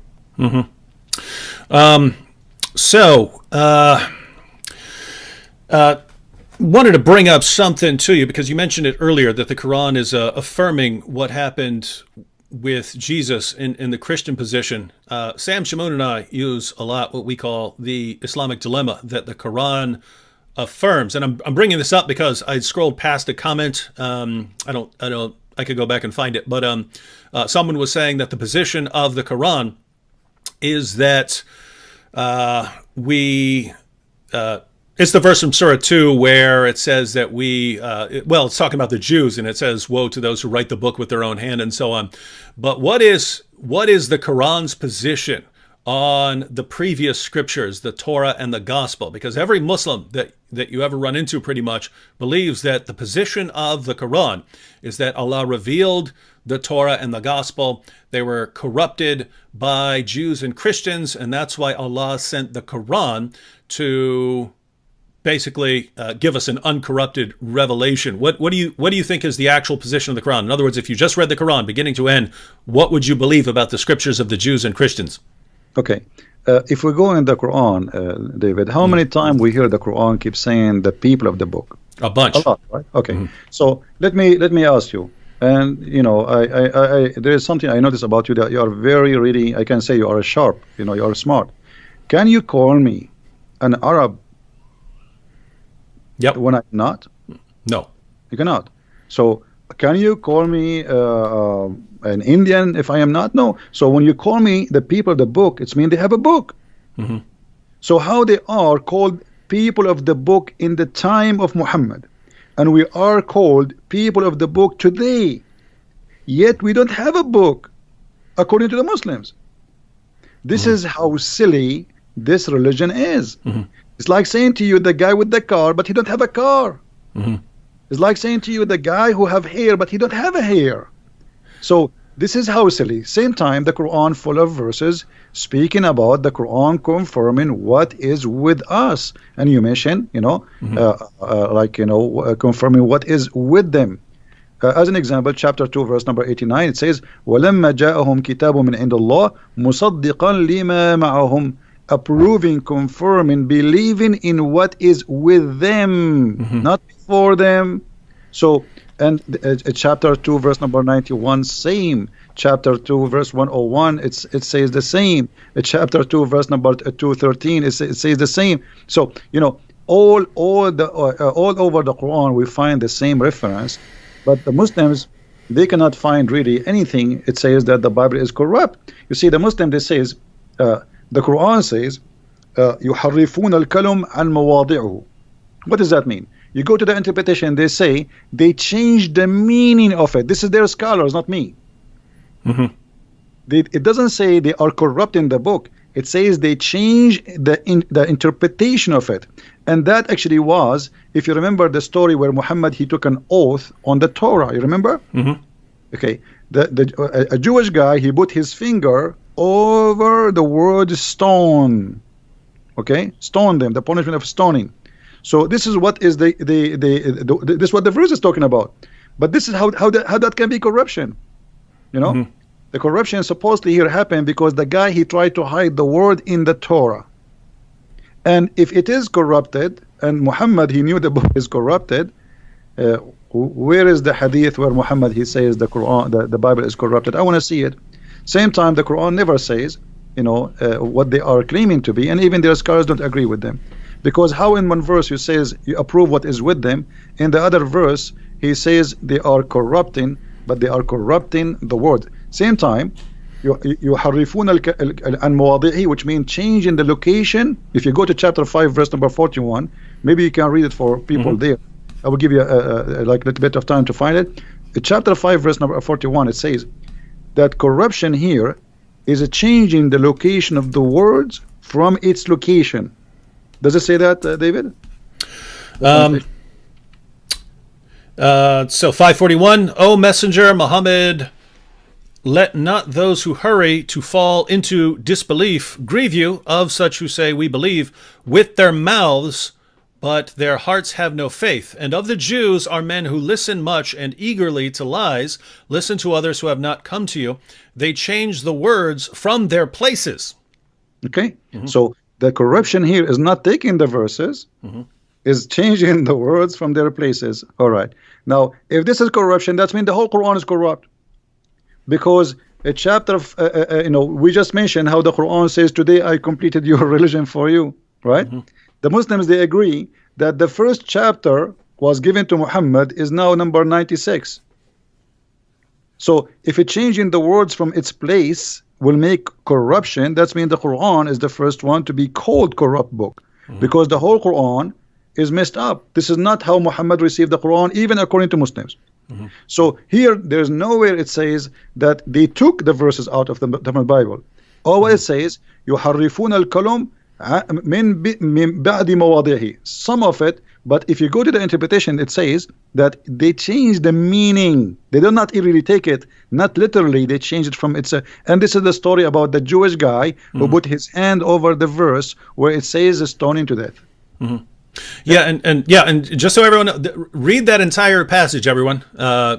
We just went to Surah 5, verse 41, but the entire passage that follows, especially verses 43 and 47, and then 48, they basically give an outline of the true position of the Quran. So when the Jews come up to Muhammad to settle a dispute, Allah gives the response in verse 43 that they don't need you, Muhammad. They don't need you, Muhammad, because they've got the Torah. And if they don't judge by the Torah, then they're in trouble. So the position... Now notice that would make no sense if the Torah has been corrupted. Then they would need Muhammad to correct them. But instead, it's, hey, Muhammad, they don't need you. They've got the Torah. Then in verse 47, Christians are supposed to judge by the gospel. And then verse 48, and Muslims judge by the Quran. So the position of the Quran is that each group has its book that it's supposed to judge by. Unfortunately for Islam, Muslims eventually went to the Torah and the gospel and realized they don't line up with Muhammad. That should have been the clear proof that you need that you're dealing with a false prophet. Instead, you just said, oh, I guess they corrupted it, contrary to everything that Allah has said in the Quran. And David, what about verse number 68, chapter 5, verse number 68? Oh, yeah, awesome. Doesn't it say that you people of the book, you should practice, you should follow the Torah and the Bible? Okay. Yeah, it says we have no ground to stand upon if we do not stand upon the Torah and the gospel. So how we don't have a book and we the Quran saying to us we have to follow that book? That's really stupid. I mean, give us the book. Yeah, guys. So going back to what Christian Prince was saying earlier, that the Quran repeatedly calls us the people of the book, calls Jews and Christians the people of the book, right? So it's talking about a book that we have. According to what Muslims are saying today, our book was already corrupted. Well, that would have to mean, when Allah's calling us the people of the book, then it must be doing so in an insulting fashion, according to what Muslims are telling us, right? When it calls us the people of the book, it would be calling us people of the corrupt book, right? People of the distorted book or something like that. But that's not what the Quran says. And so going through the other passages that Christian Prince brought up, the Quran is affirming the book that we have. And so, guys, you just have a problem here. And you need to recognize every Muslim wants to believe that the Torah and the gospel have been corrupted because they know that the Torah and the gospel do not line up with Islam. So they have to say it's been corrupted. But as soon as you say it's been corrupted, you're telling us that you know more than your God because your God didn't know and your prophet didn't know. So you are greater in knowledge than your God. And so maybe you guys should be worshiping yourselves since you know more than your God. David, why the Muslim don't tell us why Allah he wrote the whole Torah to Moses in his hand? The Muslim don't believe in the Ten Commandments alone. They believe that Allah he wrote the whole Torah in his hand on tablet. Okay, what was the purpose if he will not protect the Torah at least? I mean, why? How many load of trucks Moses he need to carry the whole Torah? Imagine the whole Torah written in rocks. So Allah wrote it by his hand, and then that Allah, that's it. Everything is gone. So the Muslims, they have tons of stories. The whole story is that okay, we cannot find Muhammad in your books, so we don't accept your book. As simple as that. If we put Muhammad there, if you add now, if you print a new Bible, fabricate a new Bible and make Muhammad there, they will, Muslims, all of them, they will accept it. Like as an example, there is a very famous book. The Muslims, the Gospel of Barnabas. Right. Yeah. Okay. But this book is stupid. I mean, Yeah. It's a 13th to 15th century forgery that was written in Italian. I mean, it's written. Not only that, this book is saying that Muhammad himself is Jesus himself. Muhammad himself is the Messiah. So the Muslims, they speak big mouth about it, but then nobody read it. But just because the name of Muhammad is there, supposedly they like it and they promote it and they made article about it. But none of them will accept it because they are hypocrite. If you accept the book, okay, I challenge you to publish it and accept it as this is the true Bible for the Muslims. But they will not do that, because they knew it's a fabrication. And this is the sign of the hypocrisy when somebody says to you, I like to eat shish kebab, but I will never order it. He will never order it, but he like to eat it. So how come you like this book, but you will never order it to be your book in the library to teach your children? Because he's a hypocrite. All right, so we've got about we want to cut off by 10 o'clock, so we got about 20 minutes left. Here's a good question from the apostate prophet. You know the apostate prophet, Christian Prince? Yes. The apostate prophet says, could it be, so he's going back to the crucifixion of Jesus. Actually, he probably posted it back when I'm way behind on comments. I'm only like halfway scrolled through the comments. But he said, so this is probably when we were talking about the crucifixion earlier.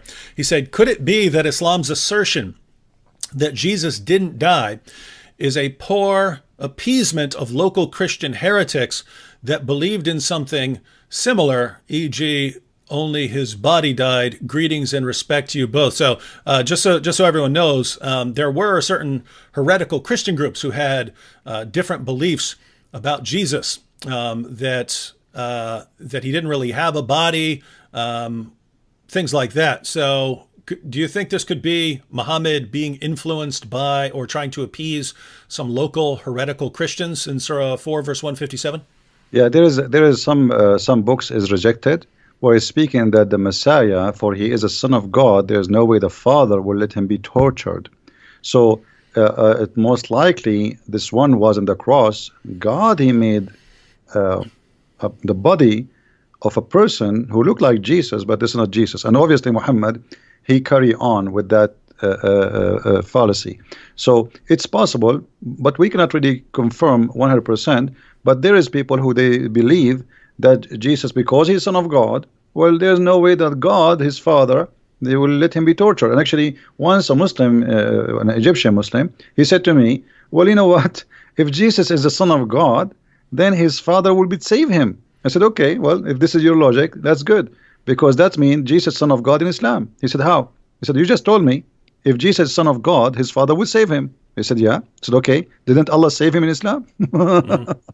So, yeah, Muhammad, obviously, he have nothing of his own pocket, nothing about Christianity, nothing about Judaism. He is a person who copy, but he have a bad ears, to the point even he cannot pronounce names correctly. So Amran became Umran.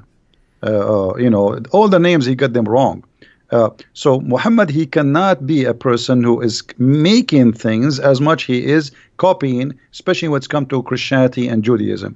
And even the stories of, like, as an example, the chapter in 18 is speaking about the 7 sleepers.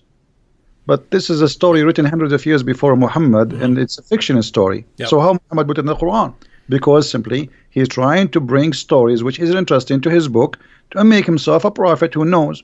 And if you read the chapter, you will die laughing. You know, the verses says, some they say they are 4 and their dog is number 5. Some they say they are 5 and their dog is number 6. Some they say they are, etc. I mean, this is silly. This is not God talking. Just tell us the number and that's it. Still, until now, we do not know what the number. So Muhammad is a person, he was under pressure. People, they ask him, they challenge him, especially the Jews. Because this is why he hated them. You know, when the Jews they came to him and they said to him, tell us about Zulqarnain. It was a trap. They are not coming to ask him, they are making fun of him. And Muhammad, he get the bait. He was a fool. So he started telling them what is the first meal for going to heaven. In the heaven, it is the liver of the whale, and how the baby will be, how the child will resemble the parents. If the father have orgasm first, the baby will be a male. If the women have orgasm, the baby will be a female, which is stupid too. And then he to talk about Alexander the Great. So Muhammad, he hated the Jews for always getting him busted without him knowing. But it was too late. That's it. He made verses, he gave it, and people are laughing. And Muhammad, he wanted to seek revenge because they got him busted. Yeah, and guys, that's basically the history of Islam. The people who could actually understand and who knew why the things that Muhammad could be. Keep in mind, you could go up to someone who doesn't know anything and say anything you want, and that person won't be able to respond. But if you go to people who actually know something, then if you say something stupid, they're going to call you stupid. And so Muhammad kept doing this, and people kept pointing out how he's wrong and he doesn't know what he's talking about, and they suddenly become his enemies. But eventually, once Muhammad has a big enough army, then no one's allowed to say anything. No one's allowed to say anything critical of Muhammad's teachings. And so that's what you have in the Muslim world, is it eventually became the position that you're not allowed to criticize or question the things that Muhammad said, no matter how silly and ridiculous they are. But now, guys, we're in a different time period right now. Yeah, there are places in the world where you get in trouble, but here in the West and on the internet, we're allowed to point these things out, and yet the Muslims are still defending some of the silliest things that have ever been said by anyone, and they're defending them as obviously true when they're obviously false. Here's a good question, Christian Prince. So the Muslims said Judas is in the cross, so the Muslims are the true Antichrist. Now, just to be clear, everyone, it's not the Quran that says that Judas was the one who was crucified in the place of Jesus, but that is a very common Muslim belief today. And if you just think about that, right? In Christianity, the innocent Jesus is crucified on behalf of sinful men. And the Muslims of today, a very common belief among Muslims, is that it was actually Judas who was crucified in place of Jesus. So now you've got the guilty sinner Judas being crucified on behalf of the innocent Jesus. It's a complete reversal of the gospel. They completely flip it on its head. Christian Prince, can we say that Islam is an antichrist religion? Well, based in the Bible, absolutely, because the Bible says who is the Antichrist? The one who denied the Father and the Son, right? So, based in the Bible, absolutely Islam, but not a person, Islam as a religion, as a cult, it is an Antichrist cult. And Muhammad, in the Hadith, he says, Ana al-Mahi. They ask him, what do you mean? Al-Mahi in Arabic, it's the one who erase. He says, I will erase Judaism and Christianity. So he made his target clear. I'm going to erase it. All right. So by that statement, he will erase what? He will erase the belief that the Messiah, what we believe in him, and he was crucified, and that what he will erase, and that will make him himself an Antichrist too, but not the Antichrist. I don't believe he is the Antichrist. He is Antichrist, yes, but not the Antichrist. At the same time, remember, Muhammad never met Christians. I don't believe Muhammad ever met Christians. He met Nasara. Who is Nasara? You say, I'm a Christian. What not Nasara? Ask any Arab Christian. Tell me how you say you are a Christian in Arabic. He will say Masihi. Masihi, coming from the word Messiah. Not a single Arab Christian he will accept to call him Nasara, because that will sound like an insult. So for us, that is clear evidence that Muhammad, he met a group who they are Nasara, and I believe Nasara here is coming from the word, from the Hebrew, where the Nazarite, which is not the Nazarite from the city, the Nazarene, which is in Hebrew, like the one who is poor in the understanding, not poor in the money. So the Christian, they call such a group Nasara for they are poor in the understanding of the Bible, and they were rejected. And this is why they are exist in the Arabian Peninsula. They run away because they rejected from the Christian community. They went to a land where Roman are not exist and they have no authority. So let's make it clear. At that time, obviously, those Nasara, they were not welcome in the land or the territory of the Roman. This is why the same for the Jews. Why the Jews are there? Because the Jews are not welcome between the Romans, especially after what happened in 614, where the Jews took the side with the Persian, and even before that. So the Jews, they run away for their life. They went to the Arabian Peninsula, and the same as the Nasara, because in that territory the Roman have no authority. It's just a desert. There's nobody live there. And this is what Muhammad met. He met Jews and he met Nasara. He did not meet the Christians. Yeah, so guys, try and research a little bit about the historical background there. I think it might clear up some of the things Muhammad said and some of the positions that Muslims hold today. This is kind of a two-part question here, but it's a good topic. So the question is, did Muhammad have a problem with anyone leaving him? And the second part is it because his parents left him when they died? So, Christian Prince, did Muhammad have a problem with people leaving him, leaving his religion? Well, yeah, Muhammad, he says that the one who changed his religion, kill him, and Muhammad, I don't think Muhammad, we do not know really the real fathers or parents of Muhammad. All the stories about Muhammad, like as an example, what is the name of the father of Muhammad? Abdullah, right? Okay, how his name is Abdullah, but he don't believe in Allah? I mean, this is stupid, right? So how they call him Abdullah, but their family, his family, they don't believe in Abdullah. If you go and read all the names of the family of Muhammad, you will see Abdul Muttalib, Abdul Uzza, Abdul Manat. So all of them, they are worshipping idols. So why the father of Muhammad was called Abdullah? And yet they say to us, you don't believe in Allah. So that is silly. And Muhammad, if you have my books, you will see that Muhammad was born 4 years after his father's death. Okay, how he can be his son? This is why the Shafi'i, the Hanbali, the Maliki, they have different opinion about how a woman, she can deliver a child after the death of her husband. They go from between 2 years up to 7 to 10. Imagine a Muslim woman, depend in the Islamic sect. There's 4 Islamic major sect.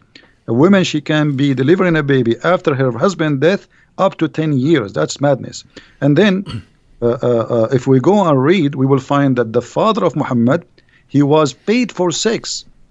The sister of Waraq ibn Nawfal, she offered the father of Muhammad 100 camel to sleep with her, which I find the number is exaggeration. It's like saying I will give you 100 car these days.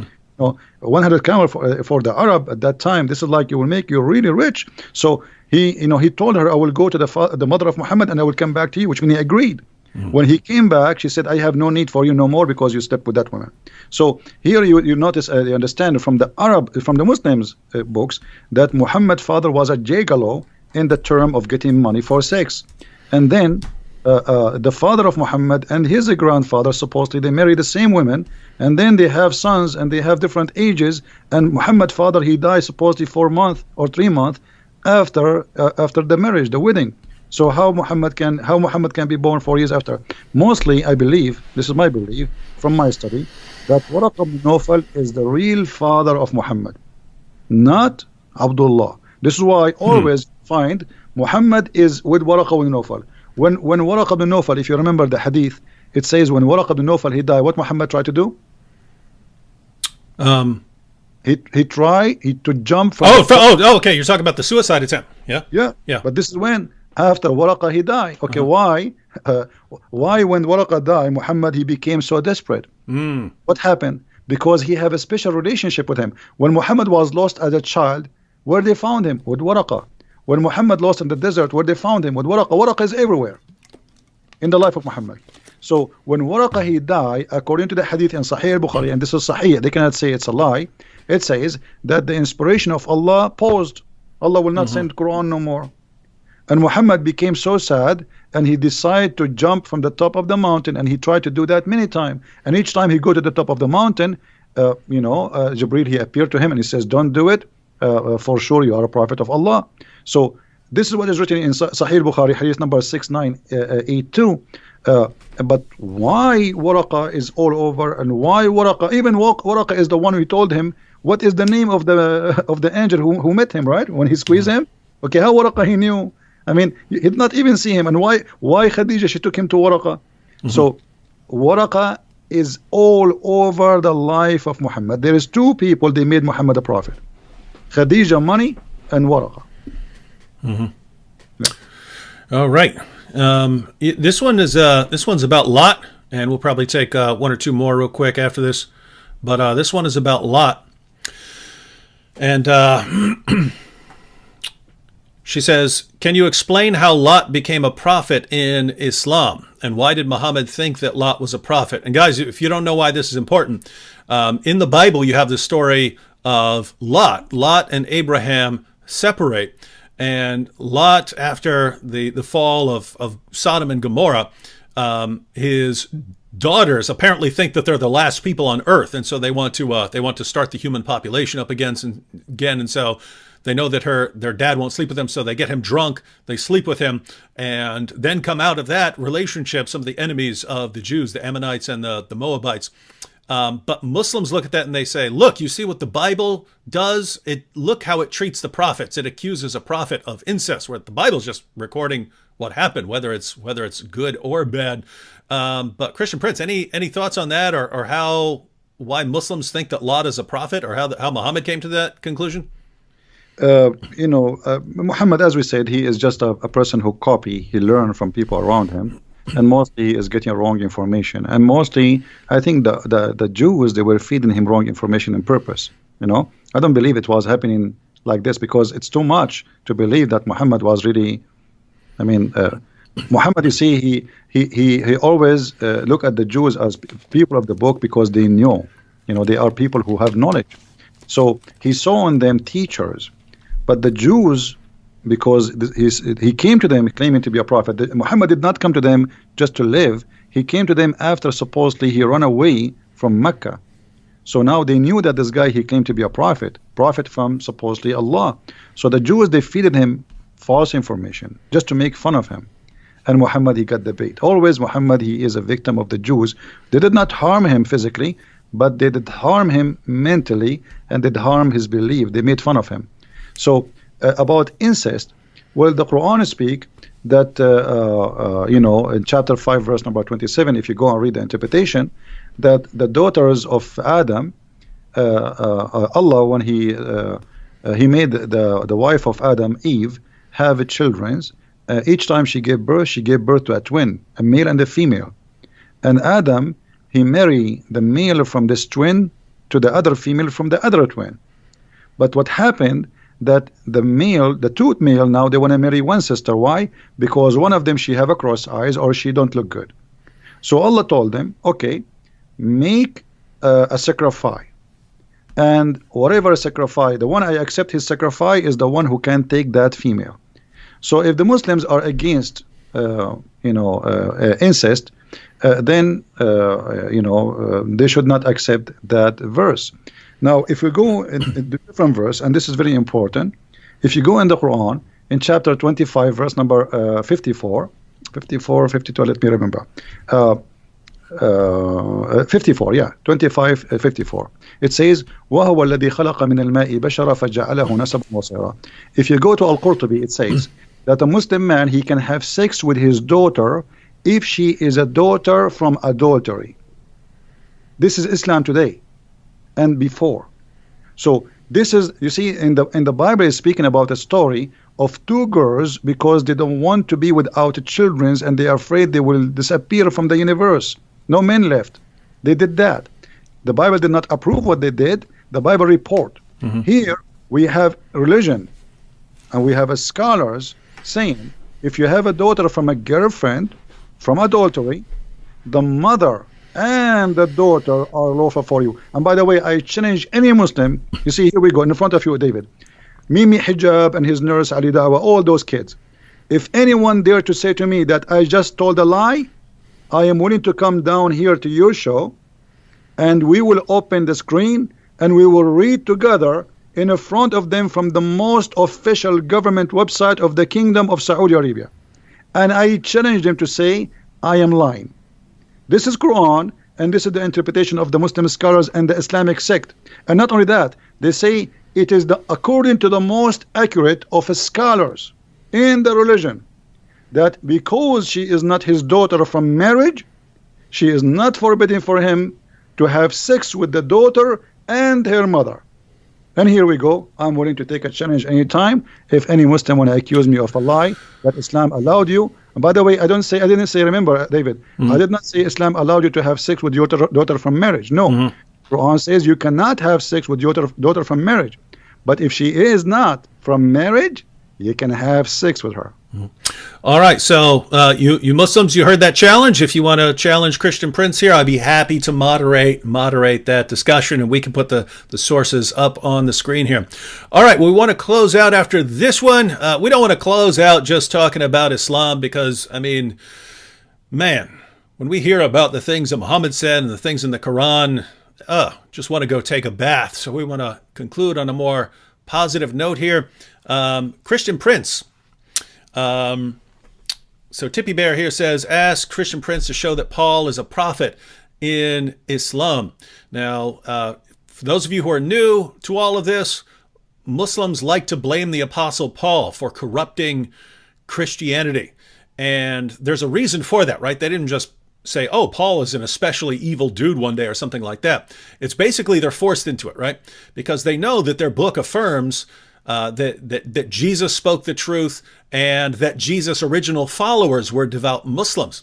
And yet they know that Christianity doesn't teach what Islam taught. Christianity teaches that Jesus is the divine Son who died on the cross for sins and rose from the dead. So they have to blame someone for corrupting Christianity.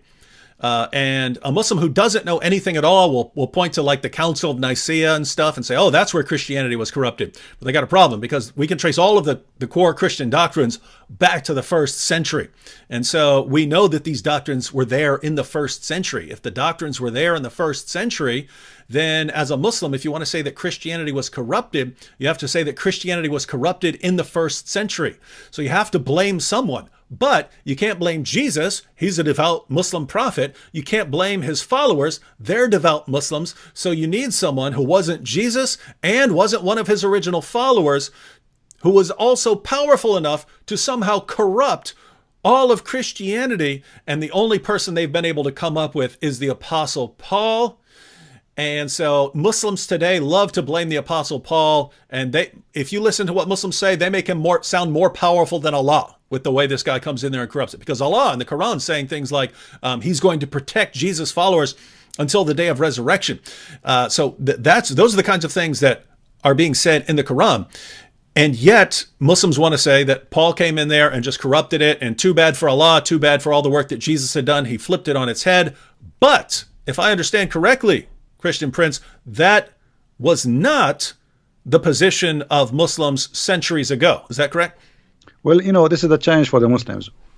It looked like the Muslims, Zakir Naik, Brother Titter, I told you that the one who collapsed the Bible, it is named Paul.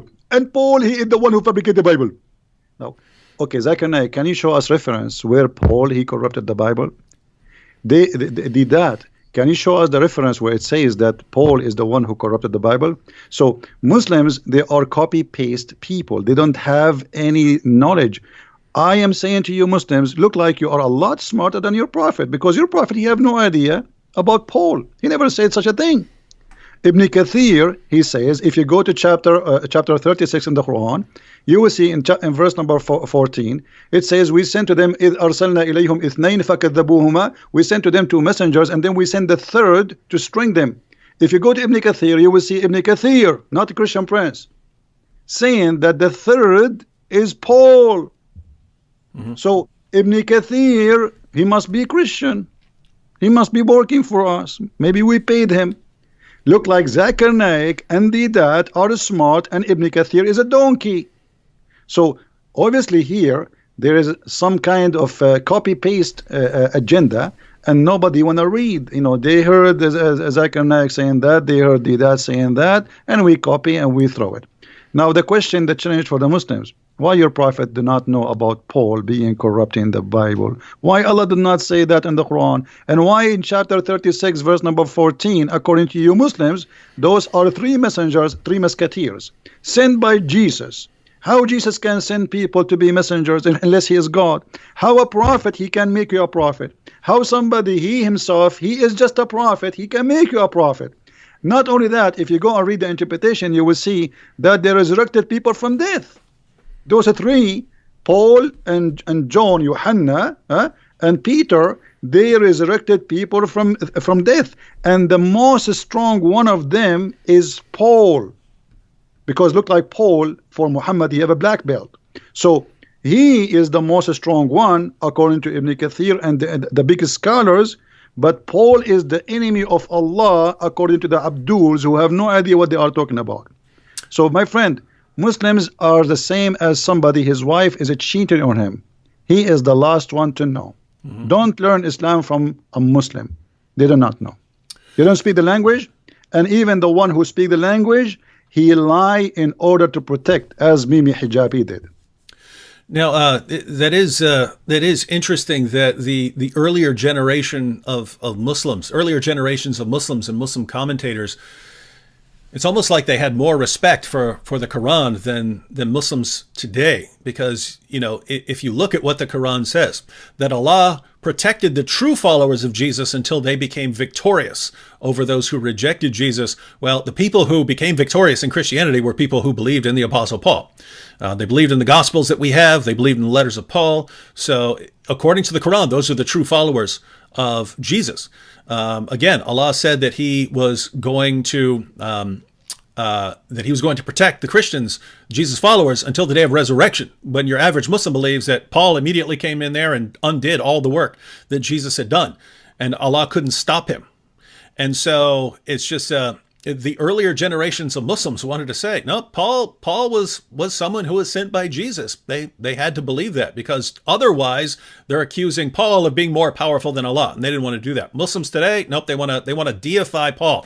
In other words, you've got Muhammad here, right? You've got Muhammad, and Muhammad is a slave of Allah. So there's Muhammad and then there's Allah. But then, according to Muslims today, the Apostle Paul came in there and he just overpowered Allah. So the Apostle Paul is more powerful than Allah. But Paul calls himself a mere bondservant of the Lord Jesus Christ. So, according to Muslims today, you've got Muhammad, but Allah is more powerful than him. But Paul's more powerful than Allah. And Paul is a mere bondservant of the Lord Jesus Christ. My Muslim friends, whom should you be listening to? Muhammad? Allah? No, of course you should be turning to the Lord Jesus Christ. All right, Christian Prince, we want to close out, but any last words you have for the Muslims who are watching? I feel sorry for them, and you are following a false god. You do not know where the sun set.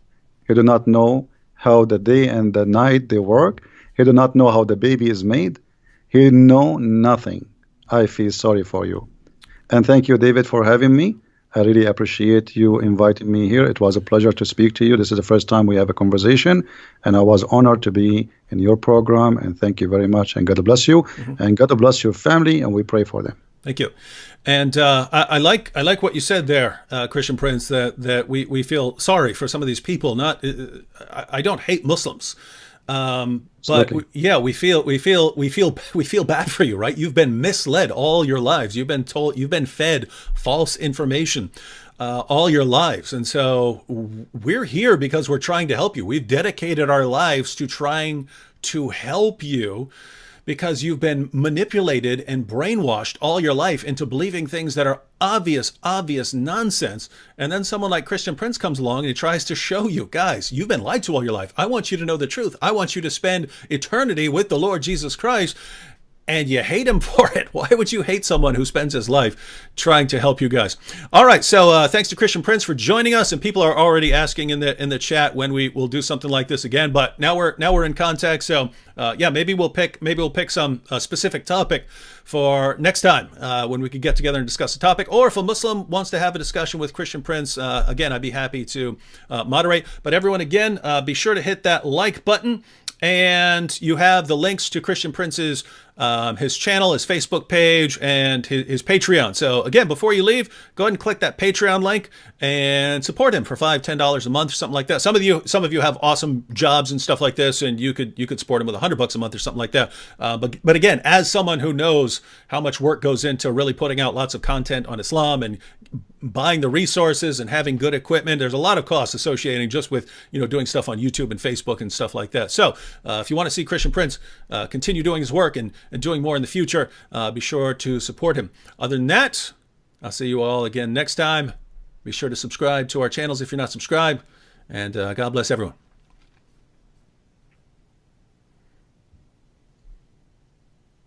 Thank you, David. Take care. Good night. Oh,